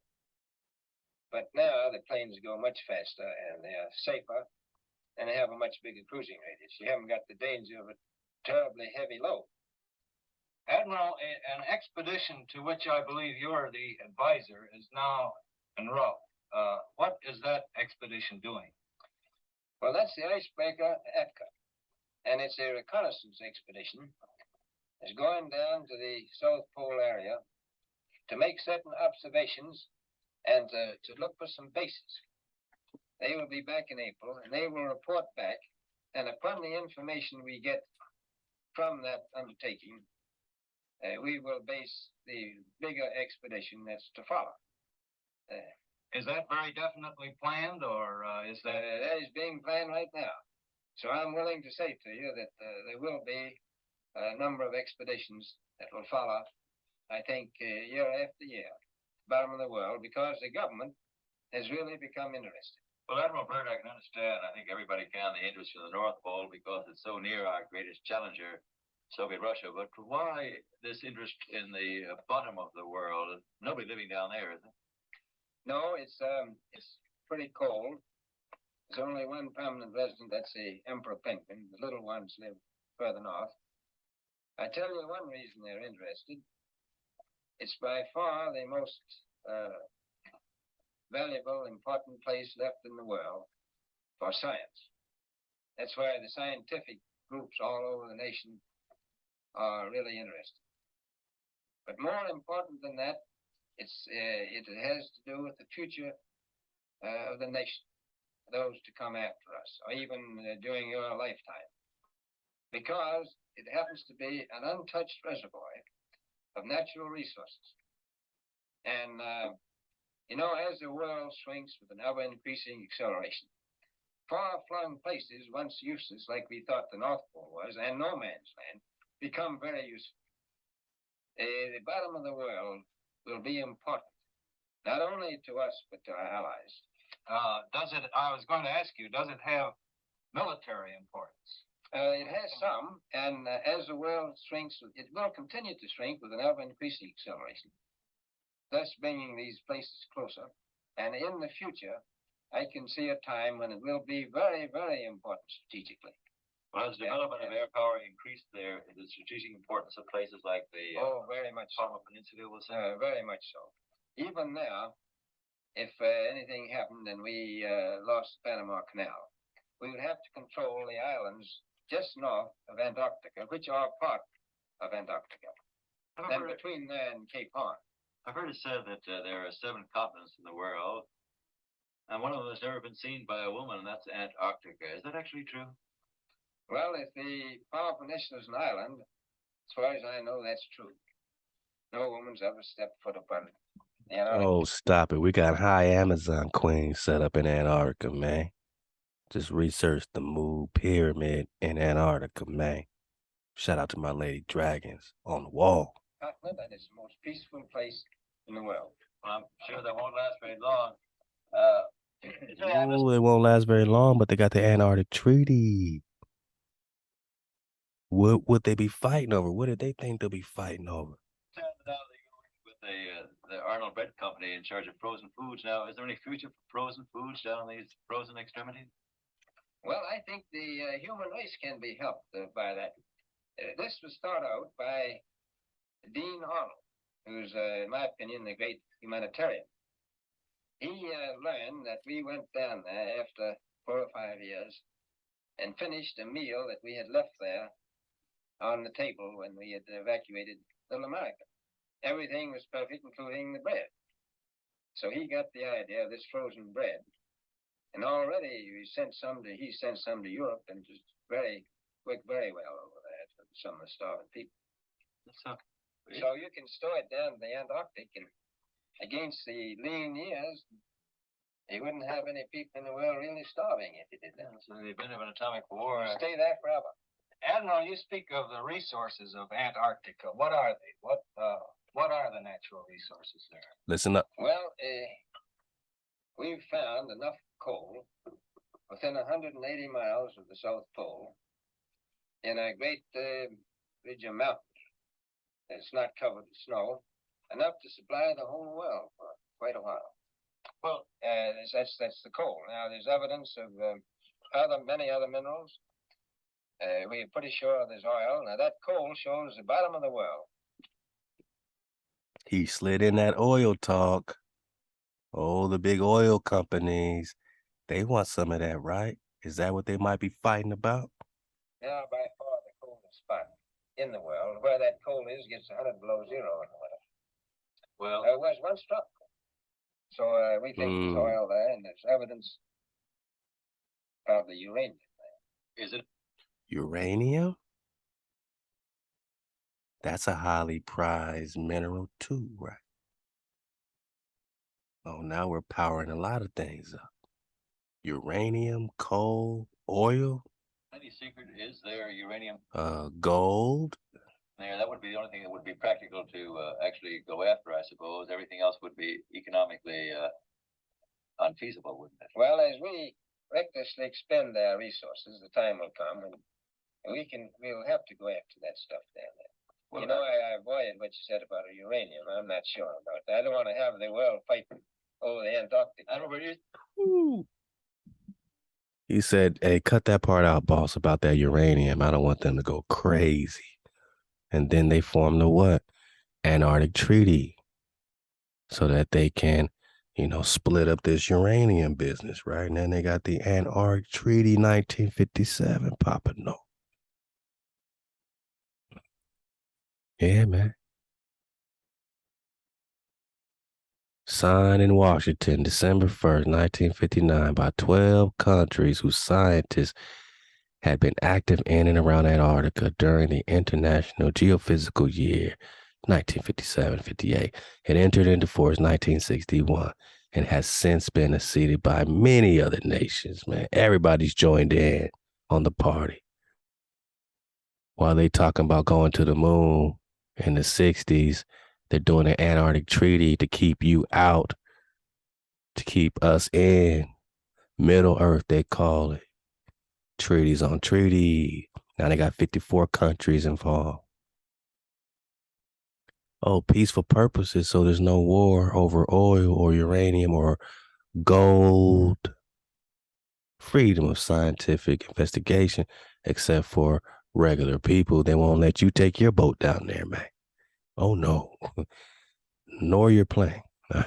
Scientific observations and results from Antarctica shall be exchanged and made freely available. Well, to who? Because you sure are keeping it real with a naga like me. We don't get to know.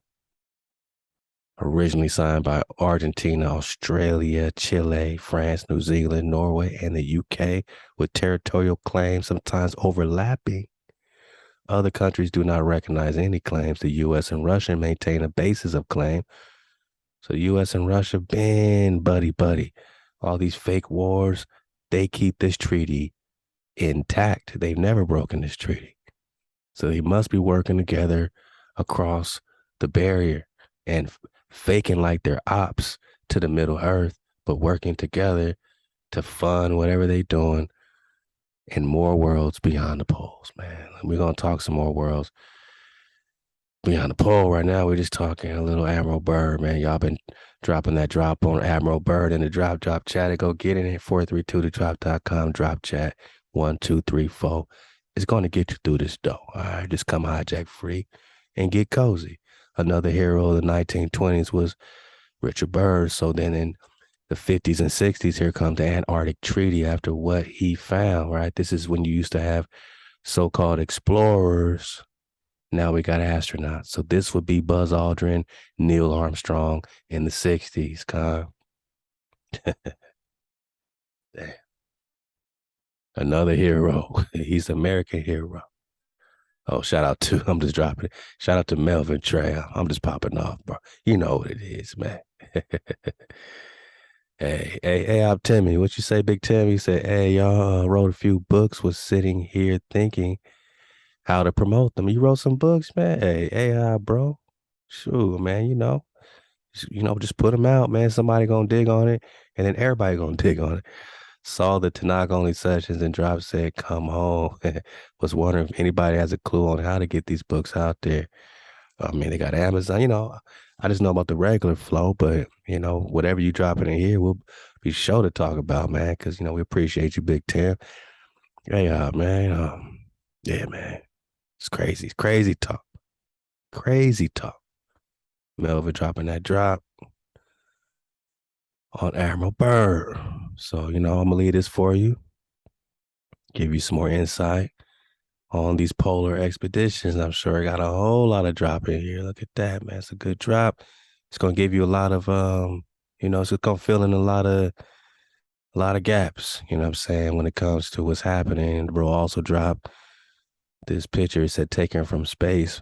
Where's the globe? Whoa, that's taken from space. Oh, we're gonna get some of that worlds beyond the pole and how they take these pictures from high altitude, and from high enough altitude, this would look like a star twinkling like these other stars, which are not stars, but more land masses, more terra firma, more earth, more vegetation, more water. The illuminated areas would be looked at as blinking stars from a distance, or the reflection off the dome or glass ceiling or firmament. Man, the bro's dropping a drop. He got the missing diary of Admiral Byrd you could download from academia. All right, because now we're going to, probably got to talk about this hollow earth flow and these civilizations inside the earth, or are we just talking about outside the wall, Admiral Byrd? What I'm going to drop all this for you, or you can go in the drop chatter and get it. older image showing our Earth with a giant hole at the center, flat. Timmy said kind of looked like a star after, man. That's who, didn't we just, Timmy got the drop, man. It will look like a star, especially after you zoom out. Fat dropping some Coke mod drop. Oh man, everybody's just popping off in the drop chatter. Devote popping off. Supposed to be a real story of him traveling through Russia, met a woman named Halal that could use power of the left to open different dimensions. What? Oh, we talking about that Paulo Coelho? Oh, that Alchemist drop. Hey, great read, man. ThaWaDa for dropping that drop. Devote. Tone Avi. You got to go 3 hours and 50 minutes in for the flat earth drop. He's talking about this drop right here, 3 hours and 50. All right, let's go.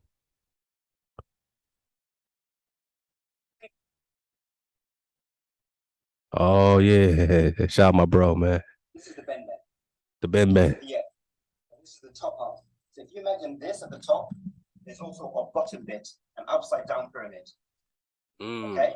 And that is sitting on the great deep, on the waters below. And above, you've got the waters above, which are the atmospheres. Right?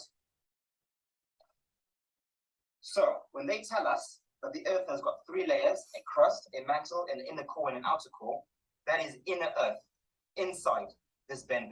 The layer between the 2 pyramids. And there's your hollow earth flow. And you see you got the opening. So, you know, we got the gateways that you can get out. Now, where does the firmament hit? I mean, it's going to take more investigation. There's some truth in that. Okay? So I found that really, really interesting when I came across that. Okay? The ancient cultures also talk about these, this Ben in quite a lot of detail. Okay? The Egyptians called it Geb, Mother Geb. The Indo-Vedics, the Buloka, which is the land. In Greek, it was Mother Gaia. And in Norse mythology, it was Midgard. Okay? The top of this also had names. Okay? So the whole thing has got a name. In Kemetic Egypt, it's the Ben, right? But on the top, this is Mother Geb. You're looking from the top. This was Mother Geb. Okay? In Greek mythology, the whole thing is Gaia. Whoa. I'll drop this link so you got it, man. We dug on this. Oh man, I think 2016 or 17, man. And this was a great job. And I appreciate the bro for bringing this back out, especially when he brings up the Egyptian cosmology and this Geb situation. Remember this? Egyptian cosmology. Geb. Let's go.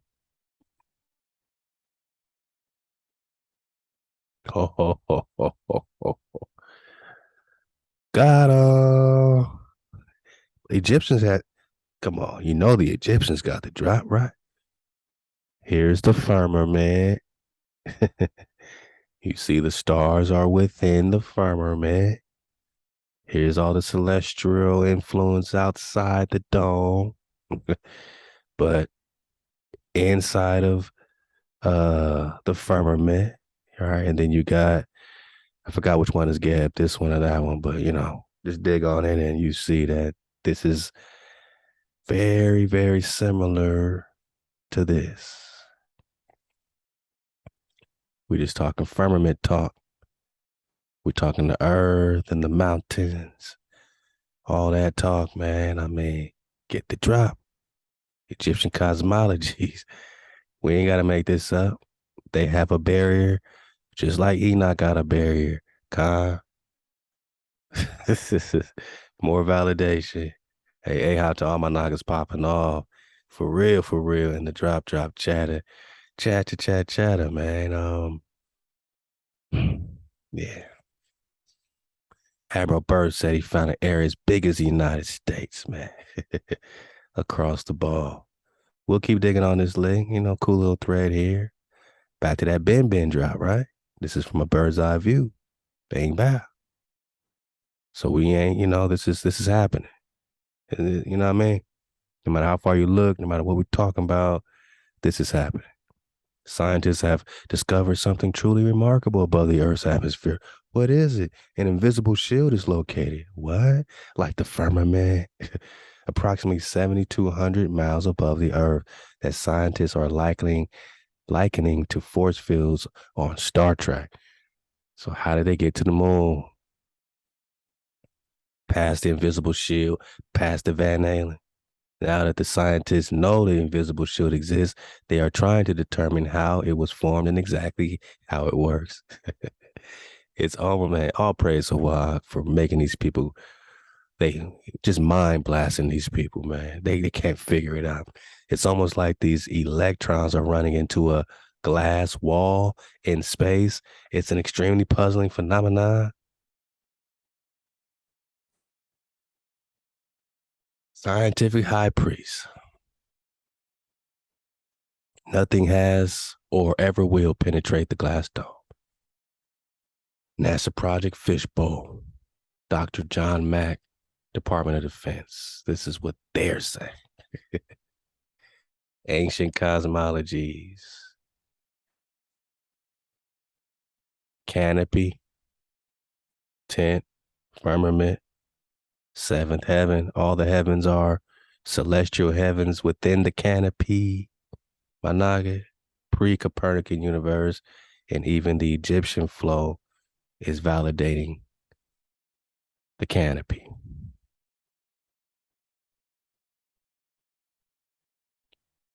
So the seventh heaven is right at the tip of that dome. Then you got the throne, where HaWah says in Isaiah 40, looking down on us as grasshoppers. It's not a Van Allen belt, but the firmament. That's our theory as well. We can have theories, right? We can investigate. They've been letting us know what this cosmologies are, right? The bend, you got a pyramid underneath. What's going on, man? Hey, man. I'll just leave it right here. 1958 Encyclopedia Americana, quote, the Antarctic flights prove the inland areas to be featureless in character with a dome 13,000 feet high at about latitude 80 degrees south. You should feel kind of mad right about that. They're reading from the 1958 Encyclopedia Americana under the Antarctic. It says these flights, because they went to unknown flights over unknown parts of the continent, 1955, January 18th, 1956, when they returned to New Zealand. These flights proved the inland areas to be featureless in character with a dome. It says it right here in the encyclopedia, man. Americana, 1958. Before they covering this stuff up, they're putting it right in your face bone with a dome 13,000 feet high.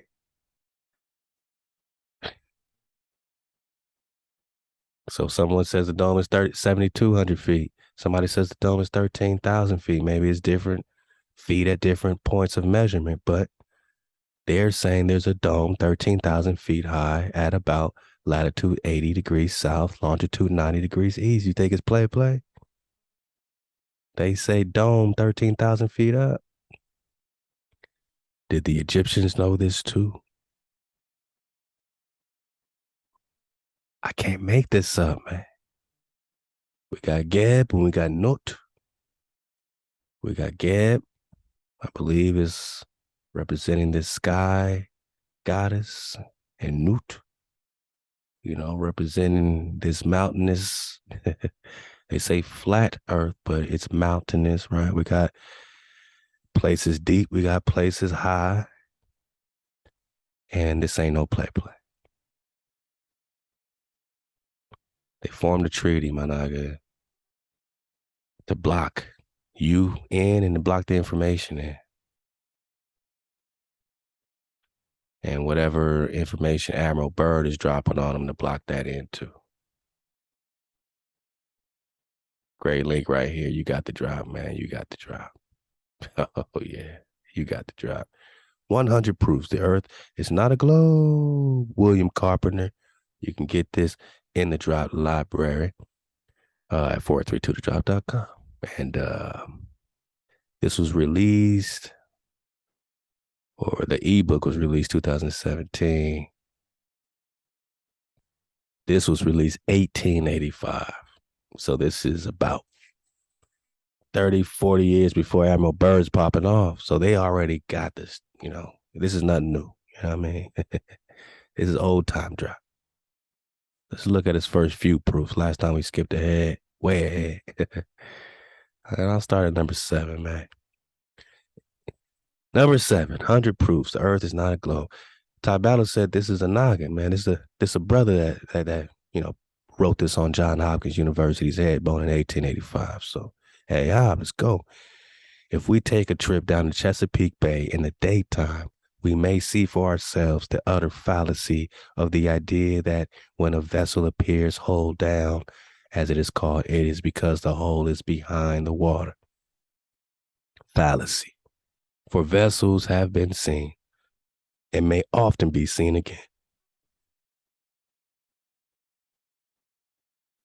presenting the appearance spoken of and away, far away beyond those vessels, and at the same moment, the level shoreline with its accompanying complement of tall trees towering up in perspective over the heads of the hull down ships. Since then, the idea will not stand its ground when the facts rise up against it, and it is a piece of a popular theory.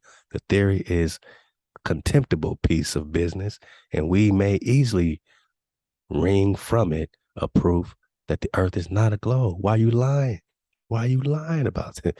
Number 8, if the earth were a globe, a small model globe would be the best, very best, because the truest thing for the navigator to take to sea with them.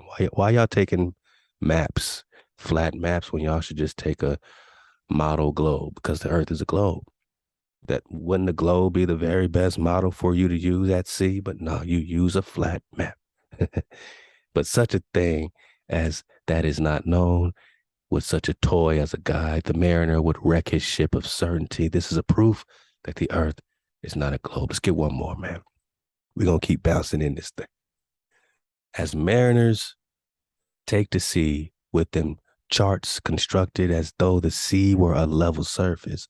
However, these charts may err as to the true form of this level surface taken as a whole. It is clear as they find them answer their purpose tolerably well, only tolerably well, for many ships are wrecking owing to the error of which we speak, that the surface of the sea is as it is taken to be, whether the captain of the ship supposes the earth to be a globe or anything else.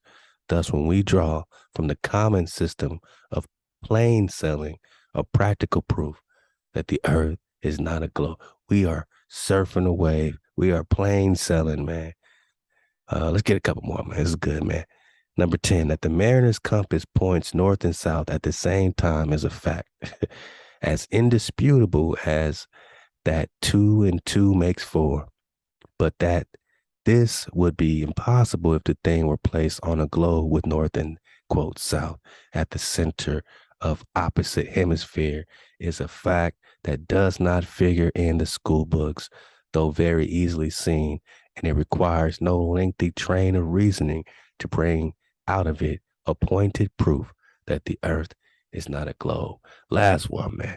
As the mariner's compass points north and south at one time, and as the north to which it is attracted is that part of the earth situate where the North Star is in its zenith, it follows that there is no south point or pole, but that while the center is north, a vast circumference must be south in its whole extent. This is proof the earth is not a globe. Your compass going north is only pointing to the center, because at the center, it's supposed to be some type of magnetic situation, whether we're talking a mountain or a tree. Okay, so all compasses point north on a flat plane towards the center of the Earth plane or Earth pond 1. All right. And everything outside of that center is the direction of south. And east and west would be clockwise and counterclockwise. Spinning left or right is east or west. And you want to know how to time travel? Remember, I taught you how to time travel, man. But you got to go in those 2016 drops to get the time travel job. But it has to do with going clockwise and counterclockwise, which is east and west. Whoa. They keep saying this north business reminds me of this. Let's put in north and etymology.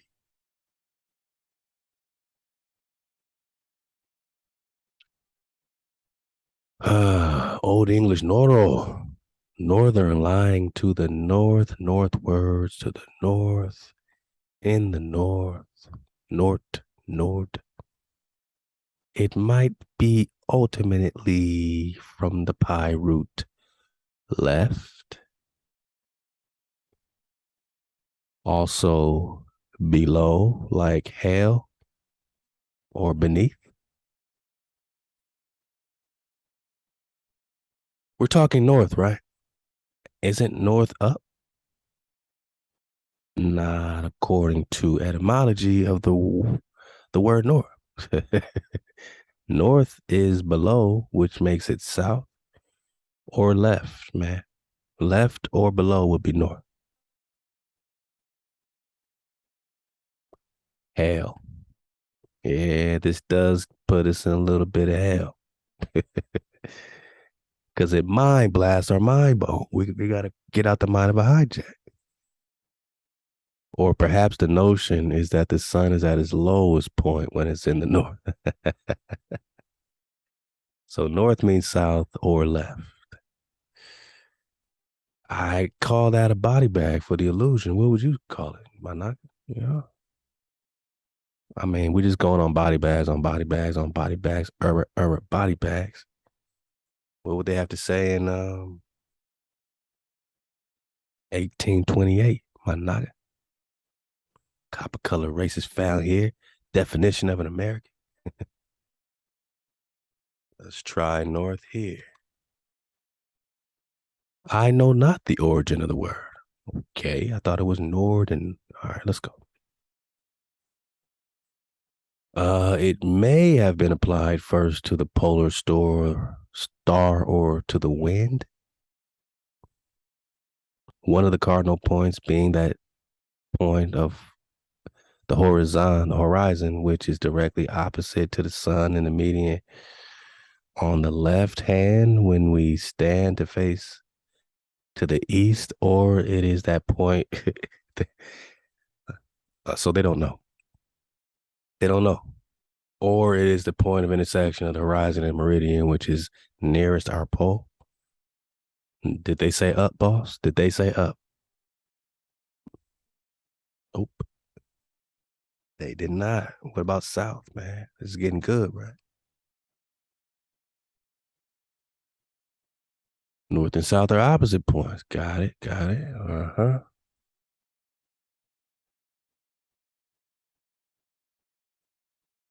Any point or place on the earth or in the heavens. Right. Any point away from the center, which is near the meridians toward the right hand, has one face. All right.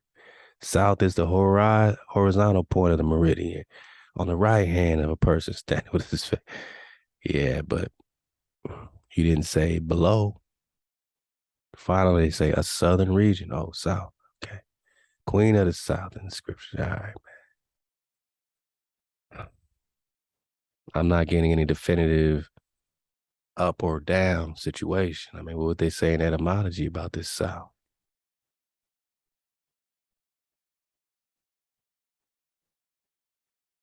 Sun side, southern, sunthas.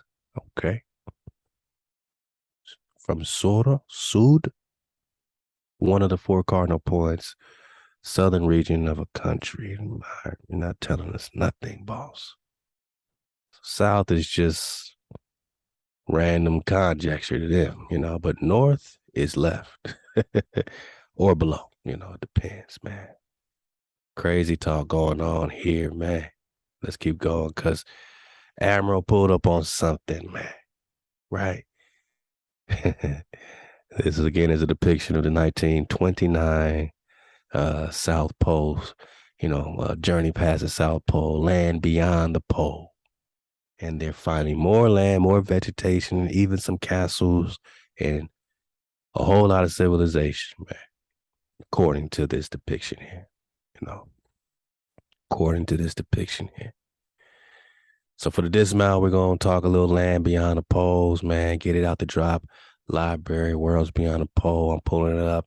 Chapter 9, 2,000 miles over land beyond the North Pole. Land of eternal darkness. Sound like that Enoch drop.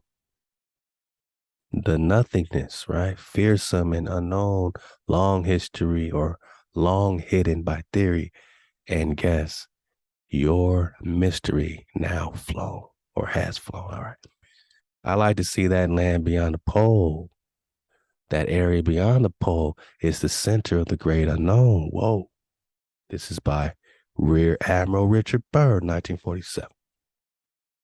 That area beyond the pole is the center of the great unknown.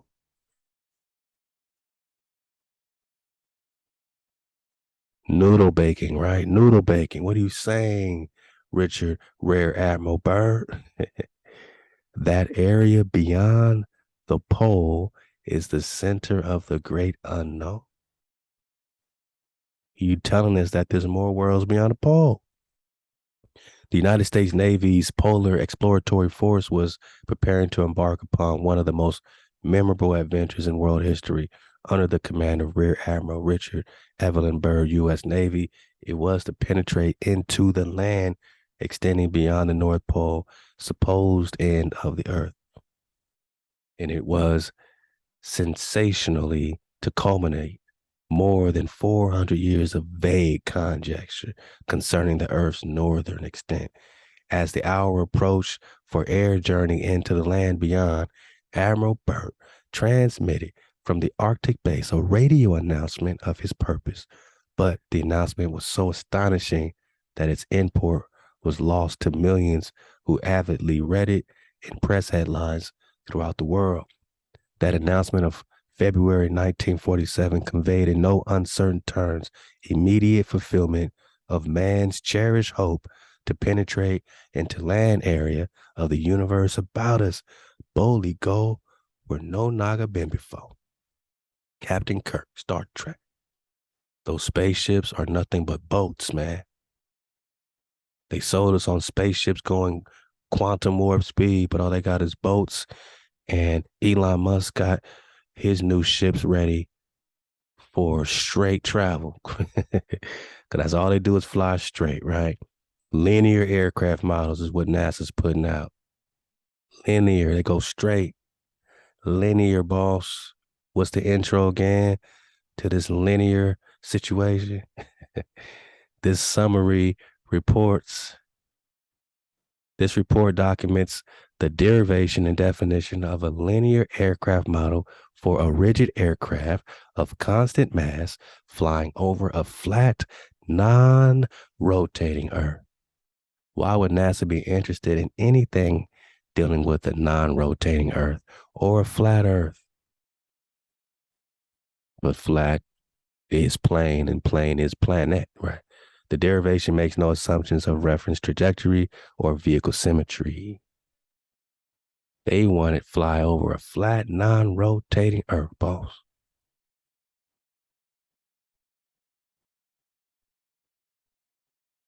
Yeah.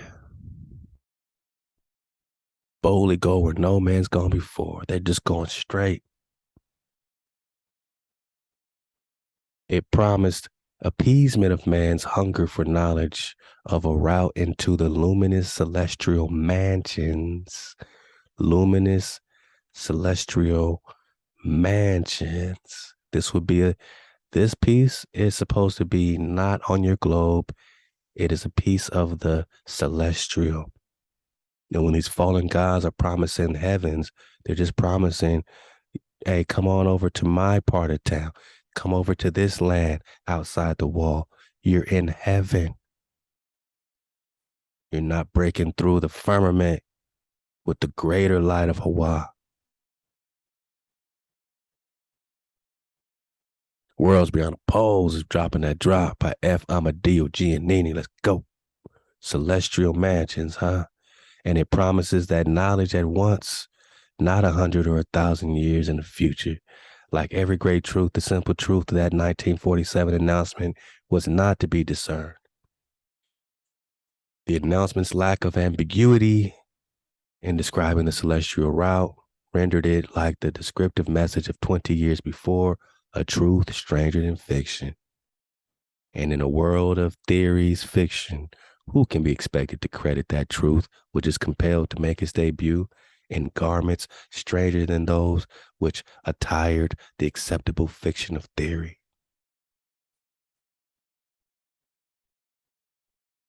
The words of message were momentous, quote, "I'd like to see that land beyond the pole." We just got the Admiral Byrd interview talking about finding a land the size of the United States beyond the pole. I'd like to see that land beyond the pole, Admiral Byrd says. That was nothing complex. There was nothing complex in that expressive statement of fact. Yet, despite its simplicity, the statement had to be misunderstood or just hidden, right? By the many who, unlike the Admiral from Boston, feared the unknown. So they misunderstood that land beyond the pole statement. The simple announcement provided such impact on popular misconception that it was at once distorted so that it might fit into the established fiction. There can be no land beyond the pole. The Admiral cannot possibly be going where he clearly states he is going. Carefully note the remainder of the announcement, quote, "That area beyond the pole is the center of the great unknown." If that's the center, then there's so much more to explore. How could the Admiral have had reference to any mathematically established and then currently known area of the assumed, quote, globe, Earth, as prescribed by the theory of 1543? We're talking Copernicus. With that BS, it must be conceded that the land beyond to which Admiral Byrd referred had to be land beyond and out of bounds of theoretic Earth extent. Had it been considered part of the mathematized Earth, it would not have been referred to as, quote, center of the great unknown. If it was part of the ball, if it was already part of your ball, he wouldn't say this land outside the wall is the center of the great unknown. Now we're in outer space.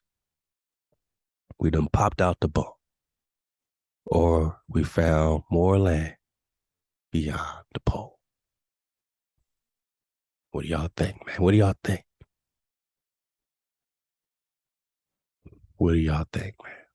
And, recon the Copernicus theory and how they did the, state and church and state flow. And they started teaching this theory of heliocentrism or sun worship in their churches where they're worshiping the sun as the Father.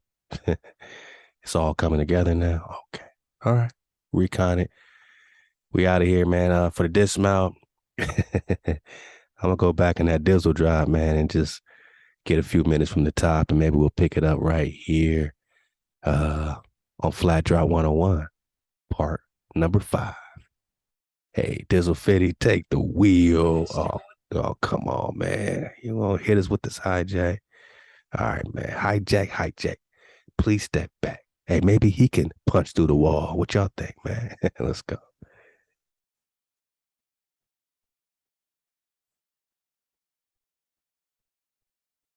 For the dismount.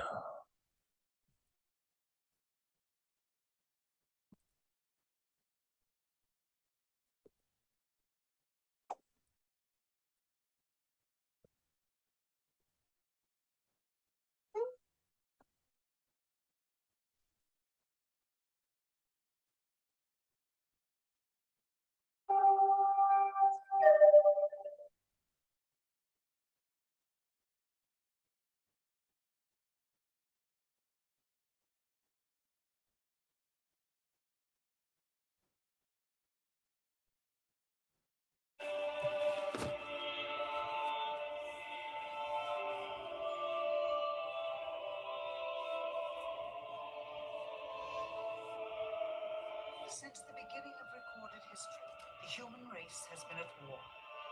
First with members of their own family, then their fellow countrymen, and finally nations at large. Yet perhaps the starting ground for all these conflicts lays somewhere deeper, within the very character of the human condition, in the dark, untouchable crevices of the human heart.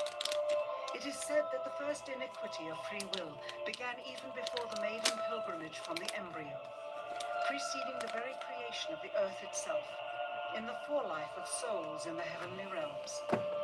The dawn of warfare, some believe, was initiated by a fallen angel whose trespass against God was pride. In ancient Babylonia, in an age so long ago that the exact millennium remains in question, the Tower of Babel began construction. It was to be the single greatest achievement of the human race. A tower so tall that its summit would reach the heavens, and by it prove to the world that their race was superior. It would be God's irony that it would never be finished. Time passed, nations fell, a machine age emerged, and once again the ingenuity of the species which held dominion over all others unveiled what was at the time the most monumental accomplishment ever imagined, the largest machine yet constructed, an automation so mammoth and so revered, even before its first demonstration, that its only befitting name was Titanic. On April 10th, 1912, it set sail.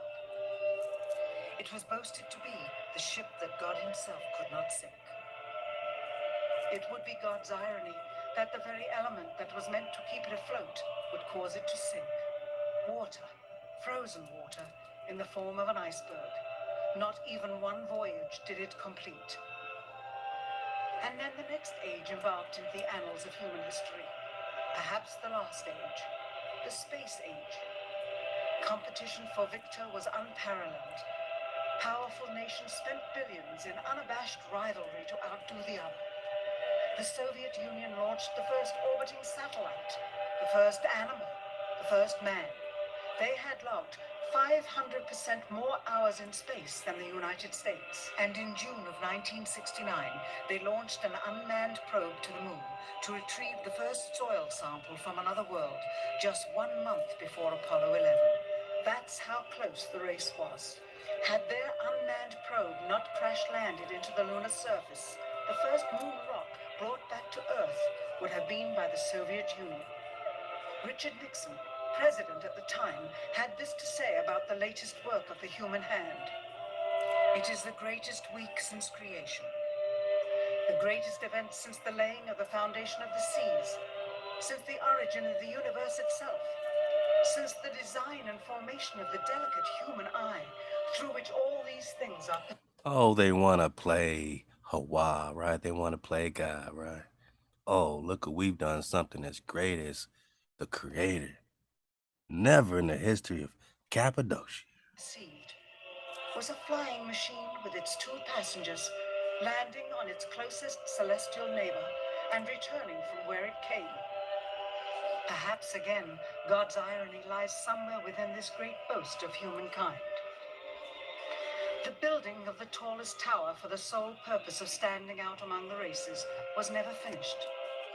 The machine that was so great that it was said to be untouchable by even God never completed its first voyage.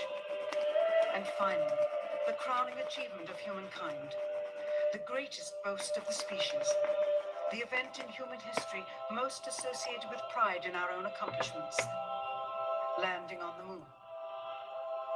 20 years later, and years behind schedule, the same space program couldn't put into Earth orbit a telescope with a lens that focused.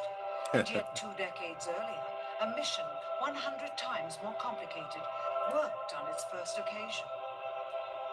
With close scrutiny of the motives of the zealous Nixon administration, a critical examination of the entirely government-controlled press coverage, and newly discovered footage of the crew of Apollo 11 staging part of their mission, we wish to detail what may come to be the greatest government conspiracy of all time. A funny thing happened on the way to the moon.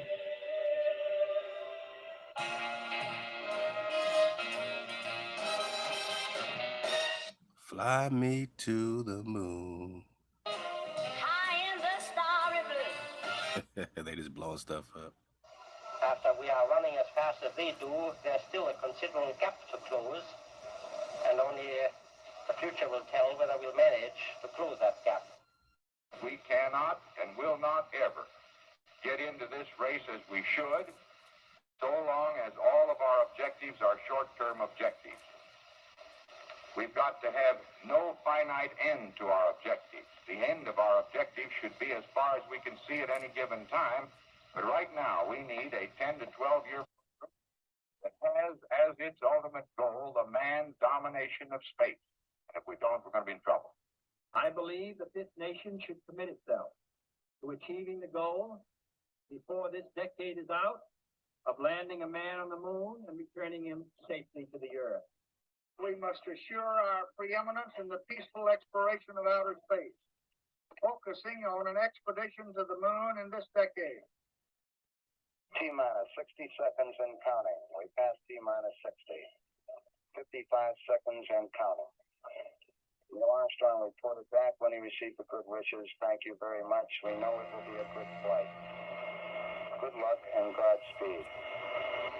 40 seconds away from the Apollo 11 liftoff. All the second stage tanks now pressurized. 35 seconds and counting. We are still go with Apollo 11. 30 seconds and counting. Astronauts report it feels good. Masters of deception while the Earth starves. 25 seconds. 20 seconds and counting. T-minus 15 seconds. Guidance is internal. 12, 11, 10, 9. Ignition sequence start. 6.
Unbeknownst to the citizenry, high above the Earth, beginning at an altitude of 1,000 miles and extending an additional 25,000 miles, lay lethal bands of radiation called the Van Allen radiation belts. Every space mission in history with humans on board, from both the United States and Soviet Union, from the first in 1961 to the present, has been well below this deadly radiation field. Mercury, Gemini, Soyuz, Skylab, the Space Shuttle, all maintained altitudes well below 1,000 miles. All except Apollo. The more experienced Soviets spent 100 hours in space for every 20 hours of the US. In order to survive the hour-and-a-half journey through this radiation field necessary to reach the moon and return, solid lead shielding between the astronauts and the exposure outside would be required. The mammoth Saturn V rocket used by Apollo was already 35 stories tall and weighed as much as a battleship. To add additional tonnage in the form of a lead barrier completely surrounding the crew members would have made it impossible for the vehicle to get off the ground.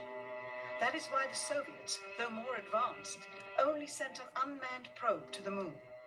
The Apollo spacecraft's narrowest shielding was less than 1/8 of an inch of light aluminum. In 1998, the space shuttle flew to an altitude of 350 miles, one of its highest altitudes ever, hundreds of miles below the beginning of a field of radiation that was so severe that the astronauts inside of their shielded spacecraft and inside of their shielded spacesuits saw flashes of light with their eyes shut that they described as shooting stars, due to radiation penetrating first the shuttle's shielding, then their spacesuit shielding, then their skulls, and finally the retinas of their closed eyes. As a result, CNN issued the following report, noting NASA's unpredicted surprise. The radiation belt surrounding Earth may be more dangerous for spacewalking astronauts than previously believed. Scientists say the phenomena known as the Van Allen belts can spawn killer electrons when the Earth's magnetic field changes. These electrons that are being studied could have an important effect, not only on satellites, which has happened in the past, but could also affect the astronauts by creating large doses of radiation that could influence their health. The electrons can penetrate through various materials, including spacesuits, and can pass through, in fact, the walls of the space station, and can create high charges deep inside of these objects. President Kennedy, a man of political, not scientific background, set the irrevocable goal of landing a man on the moon by the end of the 1960s, just days after America's first astronaut had spent a mere 16 minutes in space, not even achieving a single orbit around the Earth. We choose to go to the moon in this decade and do the other thing, not because they are easy, but because they are hard. We take an additional risk by making it in full view of the world. But as shown by the feat of astronaut Shepard, this very risk enhances our stature when we are successful. The technology necessary to launch the massive Saturn V rocket and an intercontinental ballistic missile is 95% similar. When the Soviet Union launched mankind's first satellite, Sputnik, in 1957, there was grave concern that they had mastered space ahead of the United States and might use this advantage to launch a first nuclear strike from an orbit high above North America. When they also put the first animal in space, then the first man in space, then achieved the first... And all this stuff about the Soviets, when remember, Russia and the U.S. are in the same treaty called the Antarctic Treaty. They're working together outside the wall, but inside the wall, they're in competition, man. Cappadocia. Spacewalk, the first crew of 3, and the first ever of 2 simultaneously orbiting spacecrafts. Concern turned to fear and then horror as America watched their communist enemy achieve all these firsts with no hope in sight of ever catching up. President, a member of Congress said today that he was tired of seeing the United States second to Russia in the space field. I suppose he speaks for a lot of others. What is the prospect that we will catch up with Russia and perhaps surpass Russia in this field? However tired anybody may be, and no one is more tired than I am, it is a fact that it's going to take some time, and I think we have to recognize it. They secured these large boosters, which have led to their being first in Sputnik and led to their first putting their man in space. We are, I hope, going to be able to carry out our efforts with due regard to the problem of the life of the man involved this year. But we are behind. If it was impossible to better the Soviets in the space race, which was really a race of technological armaments, what could be done? How could America offset the threat of superior weaponry? Throughout the history of rivalry and war, astute generals of lesser armies than their counterparts have used deceit and misinformation as a method to achieve victory. In World War II, for example, columns of inflatable tanks were placed at locations afar from Normandy to draw German forces away from the real location of invasion. The Star Wars missile defense program rigged tests to make it seem more advanced than it really was. That's the conclusion of the General Accounting Office. The aim was to fool the Soviet Union about US military readiness during the Cold War.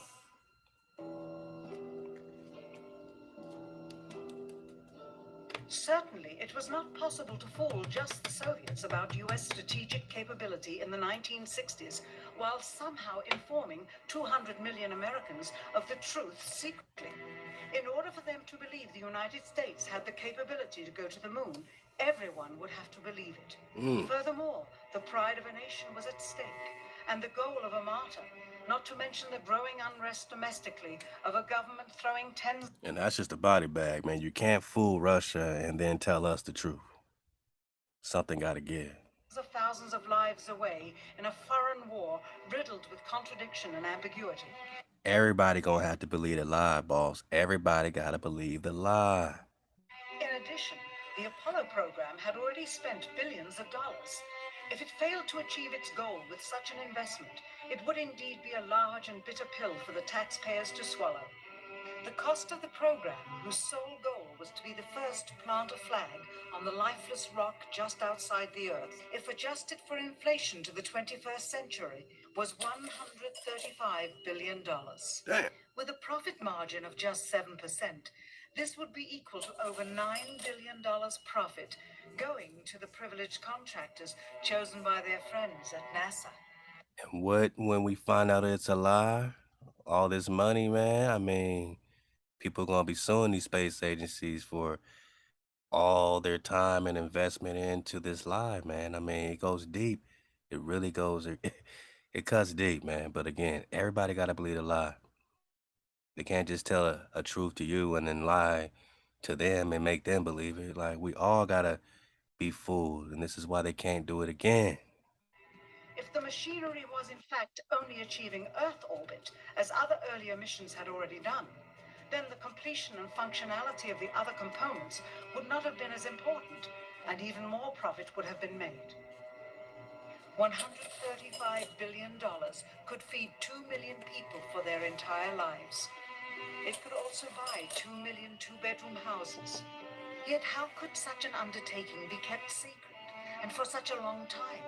To the latter, one needs only to remember that an unsolved riddle, 6 years older, the assassination of President Kennedy, still daunts the minds of the vast majority of Americans. As a parent of a conspiracy, as his assassin being assassinated himself, the truth of the matter has still escaped history. In keeping a secret of the magnitude of the Apollo missions being fraudulently created, one turns to the Manhattan Project for comparison. Surreptitiously building the first nuclear bomb during the early to mid-1940s involved 129,500 people over a 3-year period. Yet the secret did not get out. A quarter century later, the art and technology of espionage inevitably improved, narrowing dramatically the number of players in the know of a large clandestine operation. Just 1 year before the first mission to the moon, NASA launched the Tetra satellite, specifically designed to simulate flight data coming from the moon, so that the ground crews could rehearse the landing, much as the astronauts did in their own simulations. Had it not supposedly fallen back to Earth, all that would have been needed during the actual flight would be a repeat of one of these computer programs, with a few original variations, transmitted to the satellite for rebroadcast to Houston. Scores of computers and their deceived operators on the ground would then receive prearranged information, including the alleged location, altitude, and fuel consumption of the spacecraft, as if it were descending to the moon's surface. If the Soviets tried to find the actual location of an Apollo crew in the hundreds of thousands of miles surrounding the Earth and the moon, it would be tantamount to trying to find a rowboat in the Atlantic Ocean. The fact that the Apollo program was so departmentalized, with various construction and test sites around the country, meant that only a few people saw the whole picture. And for the first time ever, there was no independent press coverage of such an historical event. Whatever pictures and sound were distributed to the public was strictly controlled and previewed by the federal government. They were then disseminated unchecked until this hour. For who would realize that the unthinkable was not only possible, but absolutely true?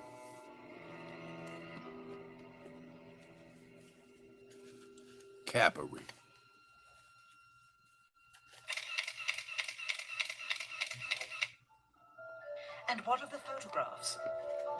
tell us. On 3 separate occasions, our office asked NASA's Public Relations Department for every single picture of an astronaut on the surface of the moon, just during the maiden voyage of Apollo 11. Many duplicates were sent. In all, fewer than 20 pictures were found, including first-hand investigation on site at the agency's vaulted archives. Quite surprising, considering the historical significance of the event. These very photographs are the same ones circulated year after year on anniversary commemorations. Cappery. It is estimated that in just the first 60 minutes on the moon, motivated by the tenuous nature of the circumstances, many more exposures could have been expediently taken. Cappery. Also surprising is the scarcity of photographs of the mission's chief pioneer, Neil Armstrong. The greatest achievement in human history, and of the man whose first step echoed around the world, dawning a new age of scientific enlightenment, there is only one full-body picture of him on the moon, besides this ghostly reflection. This one, taken by an automatic camera mounted on the side of the lunar module. Perhaps he feared liability, should the whole conundrum later become unraveled. Perhaps he has forgotten that he attested to the authenticity of the event with his signature on this plaque engraved by the federal government. In fact, in the more than 30 years since the event, aside from NASA's initial press conference and the occasional brief anniversary remarks where few questions were permitted, he has never given one on-camera interview to anyone, ever. From an analytical standpoint, photographic anomalies have to be sought out with an understanding of lighting and shadows. The most straightforward is simple. When objects are lit solely by the sun, as all the scenes on the moon were said to be, after all, lighting equipment was not only impractical, it was unnecessary in bright sunlight, then all shadows, regardless of the landscape, will run parallel with one another and never intersect, as shown by this example. In these seldom-seen photographs, obtained from a rarely used auxiliary NASA archival site, it is clear that these scenes were lit with artificial light. These shadows, which are cast at different angles, are evidence that a second light source is being used. In addition, the sun would not cause an isolated hotspot like this, only an artificial light would. Again, intersecting shadows and another hotspot. And again. And again. It is simply impossible for this picture to have been taken with sunlight on the moon. Here, the shadows are shown to be as black as pitch. And yet here, completely in a shadow, the astronaut is lit up like a Christmas tree. Cappery! How can this be? Or this, on the shadow side of the lunar module. In this magnification of an Apollo photograph, a rock, very likely a papier-mâché prop because of the crease here, is categorized with the letter C. In later releases of the same picture, the letter is gone, probably airbrushed out. Here, a crosshair, which was burned directly into the image from the film plate, and thus should always appear on top of the objects in the photograph, appears behind the object in this scene, clearly revealing a composite of 2 pictures into one. Someone apparently forgot to create a burn crater underneath the lunar module's 10,000-pound thrust engine, despite the fact that during ground tests there was a real concern for the vehicle falling into the hole the engine created as it descended. Here is a Norman Rockwell depiction drawn just 2 years earlier, based on the latest specifications and scientific data. In these enlargements, it looks as though the lunar module was simply placed there. Not even one speck of moon dust on the landing pod. Whoa. As a result, all subsequent flights had to have the same discrepancy, which was explained away by the effect of no atmosphere. Cappery. And what about stars? On the moon, with no atmosphere, they must have been quite a sight to behold. Yet there is seldom any mention of them, if ever, by any of the astronauts on any of the missions. Undoubtedly, creating a mural with all the constellations properly placed in the sky would have been virtually impossible to create accurately, much less realistically. A competent amateur astronomer would have been able to call attention to the slightest error in measurement. The answer? Not to talk about the stars. ever.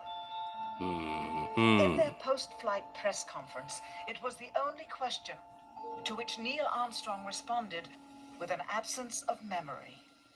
When you looked up at the sky, could you actually see the stars and the solar corona in spite of the glare? We were never able to see stars from the lunar surface or on the daylight side of the moon by eye without looking through the optics. I don't recall during the period of time that we were photographing the solar corona what stars we could see. I don't remember seeing any. I don't remember seeing any, boss. Say it with me. Capery, man. Never in the history of Cappadocia. Body bag for the illusion. Managa, this is a big deal. This ain't just play. You know, we've been doing this for years. We've done so much flat drop. Some people actually call me flat drop. They don't even know my name. They say, hey, man, you flat drop? That's what we, you know, really popped off, man. And obviously with the code being our center, man, to bring it back home, you know what I mean? Because we got to prove HaWah. Most high over everything. Ain't no big bang.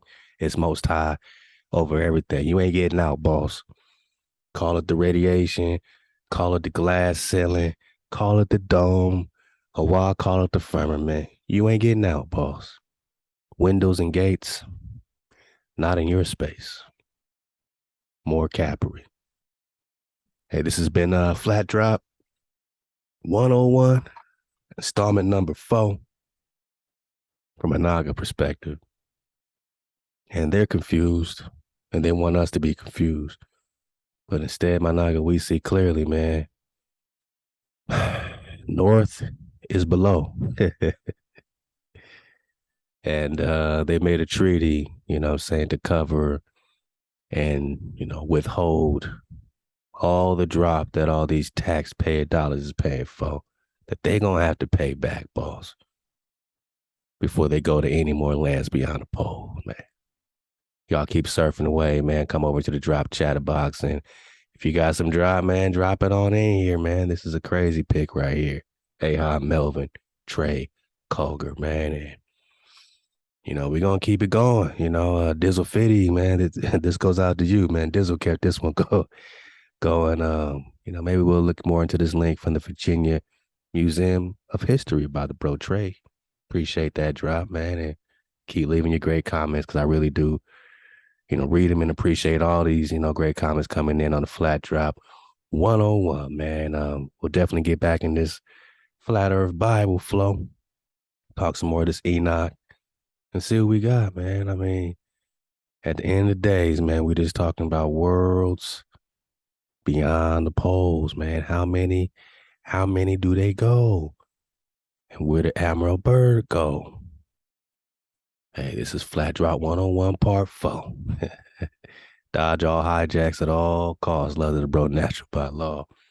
And I mean, remember, man, NASA, I said NASA is only putting this together. I mean, what was their conclusion again? Let's remember their conclusion, man. This is crazy. Conclusion of the bullshit. What's y'all conclusion? They concluded in concluding remarks, this report derives and defines a set of linearized system matrices for a rigid aircraft of constant mass flying in a stationary atmosphere over a flat, non-rotating Earth. NASA? Why, NASA? Why? Flat, non-rotating is not the depiction you putting out on NASA.gov. Not when you're telling us this is real. But I think we see clearly, man. All praise HaWah. We're just talking worlds beyond the poles. Get the drop, because, I mean, it is shown here that in a determination of realistic cosmic values, the observed luminous areas of the universe about us represent celestial sky areas, and that they are continuous and connected as all areas of this Earth's continuous and connected sky. Hence, it is shown that there are no globes, man, no globular, no isolated balls, no isolated bodies to be found throughout the whole universe, boss. No globes, no isolated space. It's all continuous land, sky, vegetation, all connected, firmament. They are elements of lens deceptions, these globes, these planets, lens deception, these planets. Why? Because the planet, boss, has everything to do with making devious, repelling, and dissuading from the right path. Hence, lens deception. Y'all keep surfing the wave. I'll see y'all next time at Flat Drop 101. Halal HaWah. Hey, hi, bro, Dizzle Fitty. You sparked this whole flow off today, man. I appreciate you. Hey, hi to the cons, ThaWaDa to the contributors. Y'all keep, hey, we're adding up bit by bit to our $20,000 goal to keep building our fence and joy world. Because we see it clearly, man. We need a boundary and we need a barrier. We need a code keeping environment to keep us pure water, man, from Hijack City. And please download our app so you can get the Flat Drop 101, man. Every Wednesday, man, we popping off. Get the app on in your app store, man. We appreciate you, ThaWaDa, for your great ratings, man. This is awesome. And you know, just for that, man, we're gonna keep it flowing. E for everyone, man. 432 to Drive Radio, over 10,000 downloads. Let's get to 20K, man. We out of here, boss. ThaWaDa to the contributors. Flat, non-rotating earth, man. We coming in high. Shalom to the tribe.